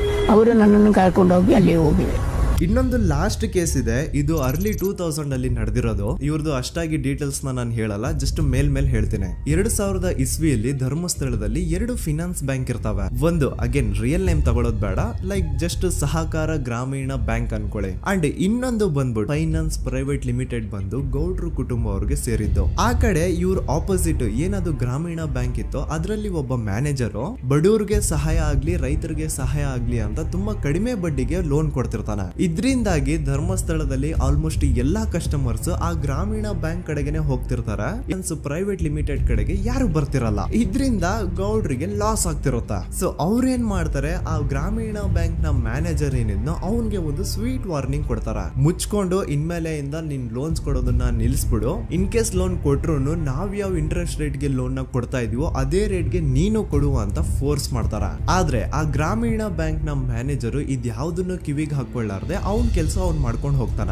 ದೆನ್ ಸಡನ್ಲಿ ಒಂದು ದಿನ ಬ್ಯಾಂಕ್ ಮ್ಯಾನೇಜರ್ ನ ಹೆಂಡತಿನ ಮನೆ ಒಳಗಡೆನೆ ನುಗ್ಗಿ ಯಾರು ಮಾಡಿ ತುಂಬಾ ಭೀಕರವಾಗಿ ಸಾಯಿಸ್ಬಿಡ್ತಾರ. ಇದರ ರಿಗಾರ್ಡಿಂಗ್ ಆ ಬ್ಯಾಂಕ್ ಮ್ಯಾನೇಜರ್ ಪೊಲೀಸ್ ಸ್ಟೇಷನ್ ಅಲ್ಲಿ ಕಂಪ್ಲೇಂಟ್ ಕೊಡಕ್ ಹೋದ್ರೆ ಪೊಲೀಸ್ ಅವರು ಉಲ್ಟಾ ಆ ಬ್ಯಾಂಕ್ ಮ್ಯಾನೇಜರ್ ಹೆಸರಲ್ಲೇ FIR ಬರ್ದು ನೀನೇ ನಿನ್ ಹೆಂಡತಿನ ಸಾಯಿಸಿದ್ಯಾ ಅಂತ ಅವನ್ನೇ ಅರೆಸ್ಟ್ ಮಾಡ್ಬಿಡ್ತಾರ. ನಂತರ 1-2-3 ವರ್ಷ ಆ ಬ್ಯಾಂಕ್ ಮ್ಯಾನೇಜರ್ ಜೈಲಲ್ಲಿ ಇರ್ತಾನೆ. ಅದಾದ್ಮೇಲೆ ಅವನ ಕ್ರೈಮ್ ನ ಮಾಡಿಲ್ಲ ಅಂತ ಕೋರ್ಟ್ ಅಲ್ಲಿ ಪ್ರೂವ್ ಆಗುತ್ತೆ. ಆದ್ರೆ ರಿಯಲ್ ಕ್ರೈಮ್ ಮಾಡಿದವರು ಯಾರು ಅಂತ still it's A question mark. And ಇನ್ನೊಂದು ನಾರಾಯಣ ಅಂಡ್ ಯಮುನಾ ಕೇಸ್ ಬಗ್ಗೆ ಅಂತೂ ನಾನು ಆಗ್ಲೇ ನಿಮ್ಗೆ ಎಕ್ಸ್ಪ್ಲೇನ್ ಮಾಡಿದೆ. ಸೊ ಎಂತಹ ಕೋ ಇನ್ಸಿಡೆಂಟ್ಸ್ ಗಳು ನೋಡಿ, ಯಾರೆಲ್ಲ ಆ ಧರ್ಮಸ್ಥಳದಲ್ಲಿ ಗೌಡ್ರು ಕುಟುಂಬನ ಎದುರಾಕೊಂಡಿದಾರೋ ಅವ್ರ ಜೀವನದಲ್ಲಿ ಏನೋ ಒಂದು ತುಂಬಾ ದೊಡ್ಡ ದುರಂತ ನಡೆದು ಹೋಗುತ್ತಾ. ಅಂಡ್ ಸರ್ಪ್ರೈಸಿಂಗ್ಲಿ ಅವ್ರ ಕೇಸಲ್ಲಿ ಪೊಲೀಸ್ ಅವ್ರ ಕಡೆಯಿಂದ ಪ್ರಾಪರ್ ಇನ್ವೆಸ್ಟಿಗೇಷನ್ ಆಗಲ್ಲ. ಅಂಡ್ ಯಾರ ಆ ಕ್ರೈಮ್ ನ ಮಾಡಿದ್ರು ಅಂತ ಯಾವತ್ತೂ ಹೊರಗೆ ಬರೋದೇ ಇಲ್ಲ. ಸೊ ಈ ಗೌಡ್ರು ಕುಟುಂಬದವರು ಧರ್ಮಸ್ಥಳದಲ್ಲಿ ಬೇಜನ್ ಕರ್ಮಕಾಂಡಗಳನ್ನ ಮಾಡಿದ್ದಾರೆ. ಅಂಡ್ ಅವ್ರ ಪವರ್ ಅಂಡ್ ಅವ್ರಿಗಿರುವಂತಹ ಇನ್ಫ್ಲೂಯೆನ್ಸ್ ಇಂದ ಆ ಎಲ್ಲಾ ಕೇಸ್ ನ ಮುಚ್ಚಾಕಿದ್ದಾರೆ ಅಂತ ಮಹೇಶ್ ಹಾಗೂ ಗಿರೀಶ್ ಮುಟ್ಟಣ್ಣನವರ ಹೇಳಿಕೆ ಆಗಿದೆ. ಸೊ ಗೌಡ್ರು ಫ್ಯಾಮಿಲಿನ ಟ್ರ್ಯಾಕ್ ರೆಕಾರ್ಡ್ ನೋಡಿದ್ರೆ ಧರ್ಮಸ್ಥಳದಲ್ಲಿ ಒಂದು ಹುಡುಗಿನ ರೇಪ್ ಅಂಡ್ ಮರ್ಡರ್ ಮಾಡಿ ದೆನ್ ಪೊಲೀಸ್ ಅವ್ರಿಗೆ ಲಂಚ ಕೊಟ್ಟು ಇನ್ವೆಸ್ಟಿಗೇಷನ್ ನ ಮಿಸ್ಲೀಡ್ ಮಾಡೋಷ್ಟು ಪವರ್ ಇನ್ಫ್ಲೂಯೆನ್ಸ್ ಈ ಗೌಡ್ರು ಕುಟುಂಬಕ್ಕೆ ಮಾತ್ರ ಇರೋದು. ಈಗ ಸಂತೋಷ್ ರಾವ್ ಅಂತೂ ಸೌಜನ್ಯ ಕೇಸಲ್ಲಿ ಆರೋಪಿ ಅಲ್ಲ ಅಂತ ಪ್ರೂವ್ ಆಯ್ತು. ಹಾಗಿದ್ರೆ ರಿಯಲ್ ಆರೋಪಿ ಯಾರು? ನೆನಪು ಮಾಡ್ಕೊಳ್ಳಿ, 11 ಅಕ್ಟೋಬರ್ 2012 ಸಂಜೆ 5 ಗಂಟೆ ಹಾಗೆ ಬಾಹುಬಲಿ ಬೆಟ್ಟದಲ್ಲಿ ಸಂತೋಷ್ ರಾವ್ ತನ್ನ ಪಾಡಿಗೆ ತಾನು ಸೀನರೀಸ್ ನ ಎಂಜಾಯ್ ಮಾಡ್ಕೊಂಡು ಸುಮ್ಮನೆ ಕೂತಿರ್ಬೇಕಾದ್ರೆ ಅವನ ಹತ್ರ 5 ಜನ ಕಿಡಿಗೇಡಿಗಳು ಬಂದು ಜಗಳ ತೆಗಿತಾರ. ಆ 5 ಜನ ಕಿಡಿಗೇಡಿಗಳು ಯಾರು ಅಂತ ನಾನು ಇಲ್ಲಿವರೆಗೂ ನಿಮ್ಗೆ ಹೇಳಿಲ್ಲ. ಸೊ ಅವರು ಬೇರೆ ಯಾರು ಅಲ್ಲ, ಚಿಕ್ಕ ಗೌಡ್ರು ಮಗ ನಿಶಾಂತ್ ಜೈನ್ ನ ವೆರಿ ಕ್ಲೋಸ್ ಫ್ರೆಂಡ್ಸ್. ಅವ್ರು ದಣಿ ಮಾಡಿರುವಂತಹ ಕ್ರೈಮ್ ಅಲ್ಲಿ ಬೇರೆ ಯಾರನ್ನಾದ್ರೂ ಸಿಗಿಸ್ಬೇಕಲ್ಲ ಅಂತ ಇವ್ರು ಬಕ್ರ ಹುಡುಕ್ತಾ ಇರ್ಬೇಕಾದ್ರೆ ಆಗ ಇವ್ರಿಗೆ ಸಿಗೋದೆ ಸಂತೋಷ್ ರಾವ್. ಅಗೇನ್ ಇನ್ನೊಂದು ಎಂತ ಕೋಇನ್ಸಿಡೆನ್ಸ್ ನೋಡಿ, ಸಂತೋಷ್ ರಾವ್ ಸೌಜನ್ಯ ಕೇಸಲ್ಲಿ ಅರೆಸ್ಟ್ ಆದ ನಂತರ ಚಿಕ್ಕ ಗೌಡ್ರು ಮಗ ನಿಶಾಂತ್ ಜೈನ್ ದೇಶನೇ ಬಿಟ್ಟು ಹೋಗ್ಬಿಡ್ತಾನೆ. ಈ ಕೇಸಲ್ಲಿ ಚಿಕ್ಕ ಗೌಡ್ರು ಮಗ ಇನ್ವಾಲ್ವ್ಮೆಂಟ್ ಇದೆ ಅಂತ ಯಾರಿಗೂ ಡೌಟೇ ಬರ್ತಾ ಇರ್ಲಿಲ್ಲ. ಡೌಟ್ ಯಾವಾಗ ಬಂತು ಅಂದ್ರೆ ಆ 5 ಜನ ಕಿಡಿಗೇಡಿಗಳು ಯಾರು ಸಂತೋಷ್ನ ಈ ಒಂದು ಕೇಸಲ್ಲಿ ಸಿಗಾಕ್ಸಿದ್ರು ಆ 5 ಜನರಲ್ಲಿ ಒಬ್ಬ ರವಿ ಪೂಜಾರಿ ಅಂತಾನು ಇರ್ತಾನೆ. ಅವನ್ಗೆ ತಾನು ತಪ್ಪು ಮಾಡಿದೀನಿ ಅಂತ ಗಿಲ್ಟ್ ಕಾಡುತ್ತೋ ಅಥವಾ ಬೇರೆ ಏನೋ ಗೊತ್ತಿಲ್ಲ, ಆದ್ರೆ ಅವನೇ ಸ್ವತಃ ಪೊಲೀಸ್ ಅವ್ರ ಹತ್ರ ಹೋಗ್ಬಿಟ್ಟು ಸೌಜನ್ಯ ಕೇಸಲ್ಲಿ ನಿಜವಾದ ಆರೋಪಿ ಸಂತೋಷ್ ಅಲ್ಲ ಕಂಡ್ರು, ಅವನ್ನ ಸುಮ್ನೆ ಸಿಗಾಕ್ಸಿರೋದಷ್ಟೇ, ನಿಜವಾದ ಆರೋಪಿಗಳು ಚಿಕ್ಕ ಗೌಡ್ರು ಮಗ ನಿಶಾಂತ್ ಜೈನ್ ಅಂಡ್ ಅವನ್ ಫ್ರೆಂಡ್ಸ್ ಸೂರಜ್, ಕಿರಣ್ ಅಂಡ್ ಕಣ್ಮಣಿ ಅಂತ. ಈ ಎಲ್ಲಾ ವಿಷಯನ ರವಿ ಪೂಜಾರಿ ಪೊಲೀಸ್ ಅವ್ರಿಗೆ ತಿಳಿಸ್ತಾನೆ. ಅಗೇನ್ ಎಂತ ಒಂದು ಕೋಇನ್ಸಿಡೆನ್ಸ್ ನೋಡಿ, ಈ ವಿಷಯಗಳನ್ನ ಊರಿನ ಜನರು ಮುಂದೆ ಹೇಳಿದಂತಹ ರವಿ ಪೂಜಾರಿ ಆಕಸ್ಮಿಕವಾಗಿ ಸತ್ ಹೋಗ್ಬಿಡ್ತಾನೆ. ಇವನು ಹೇಳಿದ್ದು ನಿಜ ಅಂತ ಜನರಿಗೆ ಯಾವಾಗ ಕನ್ಫರ್ಮ್ ಆಗುತ್ತೆ ಅಂದ್ರೆ ಸೌಜನ್ಯಗೆ ತುಂಬಾ ಹತ್ರವಾದವ್ರು ಒಬ್ರು ಯಶೋಧ ಅನ್ನೋರು ಕೋರ್ಟ್ ಅಲ್ಲಿ ಬಂದ್ಬಿಟ್ಟು ಸೌಜನ್ಯ ಕೊಲೆ ಆಗಿದ್ದ ದಿನ ಆ ಒಂದು ಸ್ಪಾಟ್ ಅಲ್ಲಿ ನಾನು ಈ 3 ಜನರನ್ನ ನೋಡಿದ್ದೆ ಅಂತ ಸಾಕ್ಷಿ ಹೇಳ್ತಾರೆ. ಈಗ ಎಲ್ಲಾ ಡಾಟ್ಸ್ ನ ಕನೆಕ್ಟ್ ಮಾಡ್ತಾ ಹೋದ್ರೆ ಸೌಜನ್ಯ ಕೇಸ್ ಒಂದೇ ಅಲ್ಲ, ನಾರಾಯಣ ಹಾಗೂ ಯಮುನಾ ಕೇಸಲ್ಲೂ, ವೇದವಲ್ಲಿ ಕೇಸಲ್ಲೂ, ಆ ಬ್ಯಾಂಕ್ ಮ್ಯಾನೇಜರ್ ನ ಕೇಸಲ್ಲೂ ಹಾಗೂ ಪದ್ಮಲತಾ ಕೇಸಲ್ಲೂ ಸೀದಾ ಡೈರೆಕ್ಟ್ ಡೌಟ್ ಬರೋದೆ ಊರಿನ ಗೌಡ್ರ ಮೇಲೆ. I really want to appreciate Kudla rampage YouTube channel, third eye YouTube channel, Girish Muttannanavar sir ಹಾಗೂ ಮಹೇಶ್ ಅವರು ಅಂಡ್ ಆಲ್ ಅದರ್ಸ್. ಇವರ ಕಾನ್ಸ್ಟೆಂಟ್ ಎಫರ್ಟ್ಸ್ ಇಂದಾನೆ ಸತ್ಯ ಏನಂತ 1 by 1 ಹೊರಗೆ ಬರ್ತಿದೆ and they are trying their level best to catch real criminals. At present Soujanya case ಬಗ್ಗೆ update ಏನು ಅಂತಂದ್ರೆ ಹೈಕೋರ್ಟ್ ವರೆಗೂ ಈ ಒಂದು ಕೇಸ್ ಹೋಗಿದೆ ಅಂಡ್ ಈ ಕೇಸಲ್ಲಿ ಈಗ ಇನ್ನೊಮ್ಮೆ ಮತ್ತೆ ಫ್ರೆಶ್ ಆಗಿ ರೀಇನ್ವೆಸ್ಟಿಗೇಷನ್ ಸ್ಟಾರ್ಟ್ ಆಗಬೇಕು ಅಂತ ಹೋರಾಟ ನಡೀತಿದೆ. ಸದುತ ಪ್ರಜೆಗಳೇ, ಇದಾಗಿತ್ತು ಸೌಜನ್ಯ ಕೇಸ್ ಬಗ್ಗೆ ನಮ್ಮ ಒಂದು ಡೀಟೇಲ್ಡ್ ವಿಡಿಯೋ. ಈ ವಿಡಿಯೋದಲ್ಲಿ ನನ್ನಿಂದ ಎಲ್ಲಾದ್ರೂ ಏನಾದ್ರೂ ಚಿಕ್ಕ ಪುಟ್ಟ ಇನ್ಫಾರ್ಮೇಶನ್ ಮಿಸ್ ಆಗಿದ್ರೆ ಅಥವಾ ಮಿಸ್ಟೇಕ್ ಆಗಿದ್ರೆ ಅದನ್ನ ದಯವಿಟ್ಟು ಕಮೆಂಟ್ ಸೆಕ್ಷನ್ ಅಲ್ಲಿ ಹೈಲೈಟ್ ಮಾಡಿ. ಈ ವಿಡಿಯೋ ಯಾವಾಗ ಯೂಟ್ಯೂಬ್ ಇಂದ ಡಿಲೀಟ್ ಆಗುತ್ತೋ ನನ್ಗಂತೂ ಗೊತ್ತಿಲ್ಲ. ಸೊ ಪ್ಲೀಸ್ ಆದಷ್ಟು ಬೇಗ ಇದನ್ನ ಎಲ್ಲಾ ಕಡೆ ಶೇರ್ ಮಾಡಿ. ಓಕೆ ಪ್ರಜೆಗಳೇ, ಇವತ್ತಿಗಿಷ್ಟು ಸಾಕು ಅನ್ಕೊಳ್ತೀನಿ. ನಾನು ನಿಮ್ಮ ದೂತ ಸಮೀರ್ MD. ಮತ್ತೆ ಸಿಗ್ತೀನಿ ನೆಕ್ಸ್ಟ್ ವಿಡಿಯೋದಲ್ಲಿ.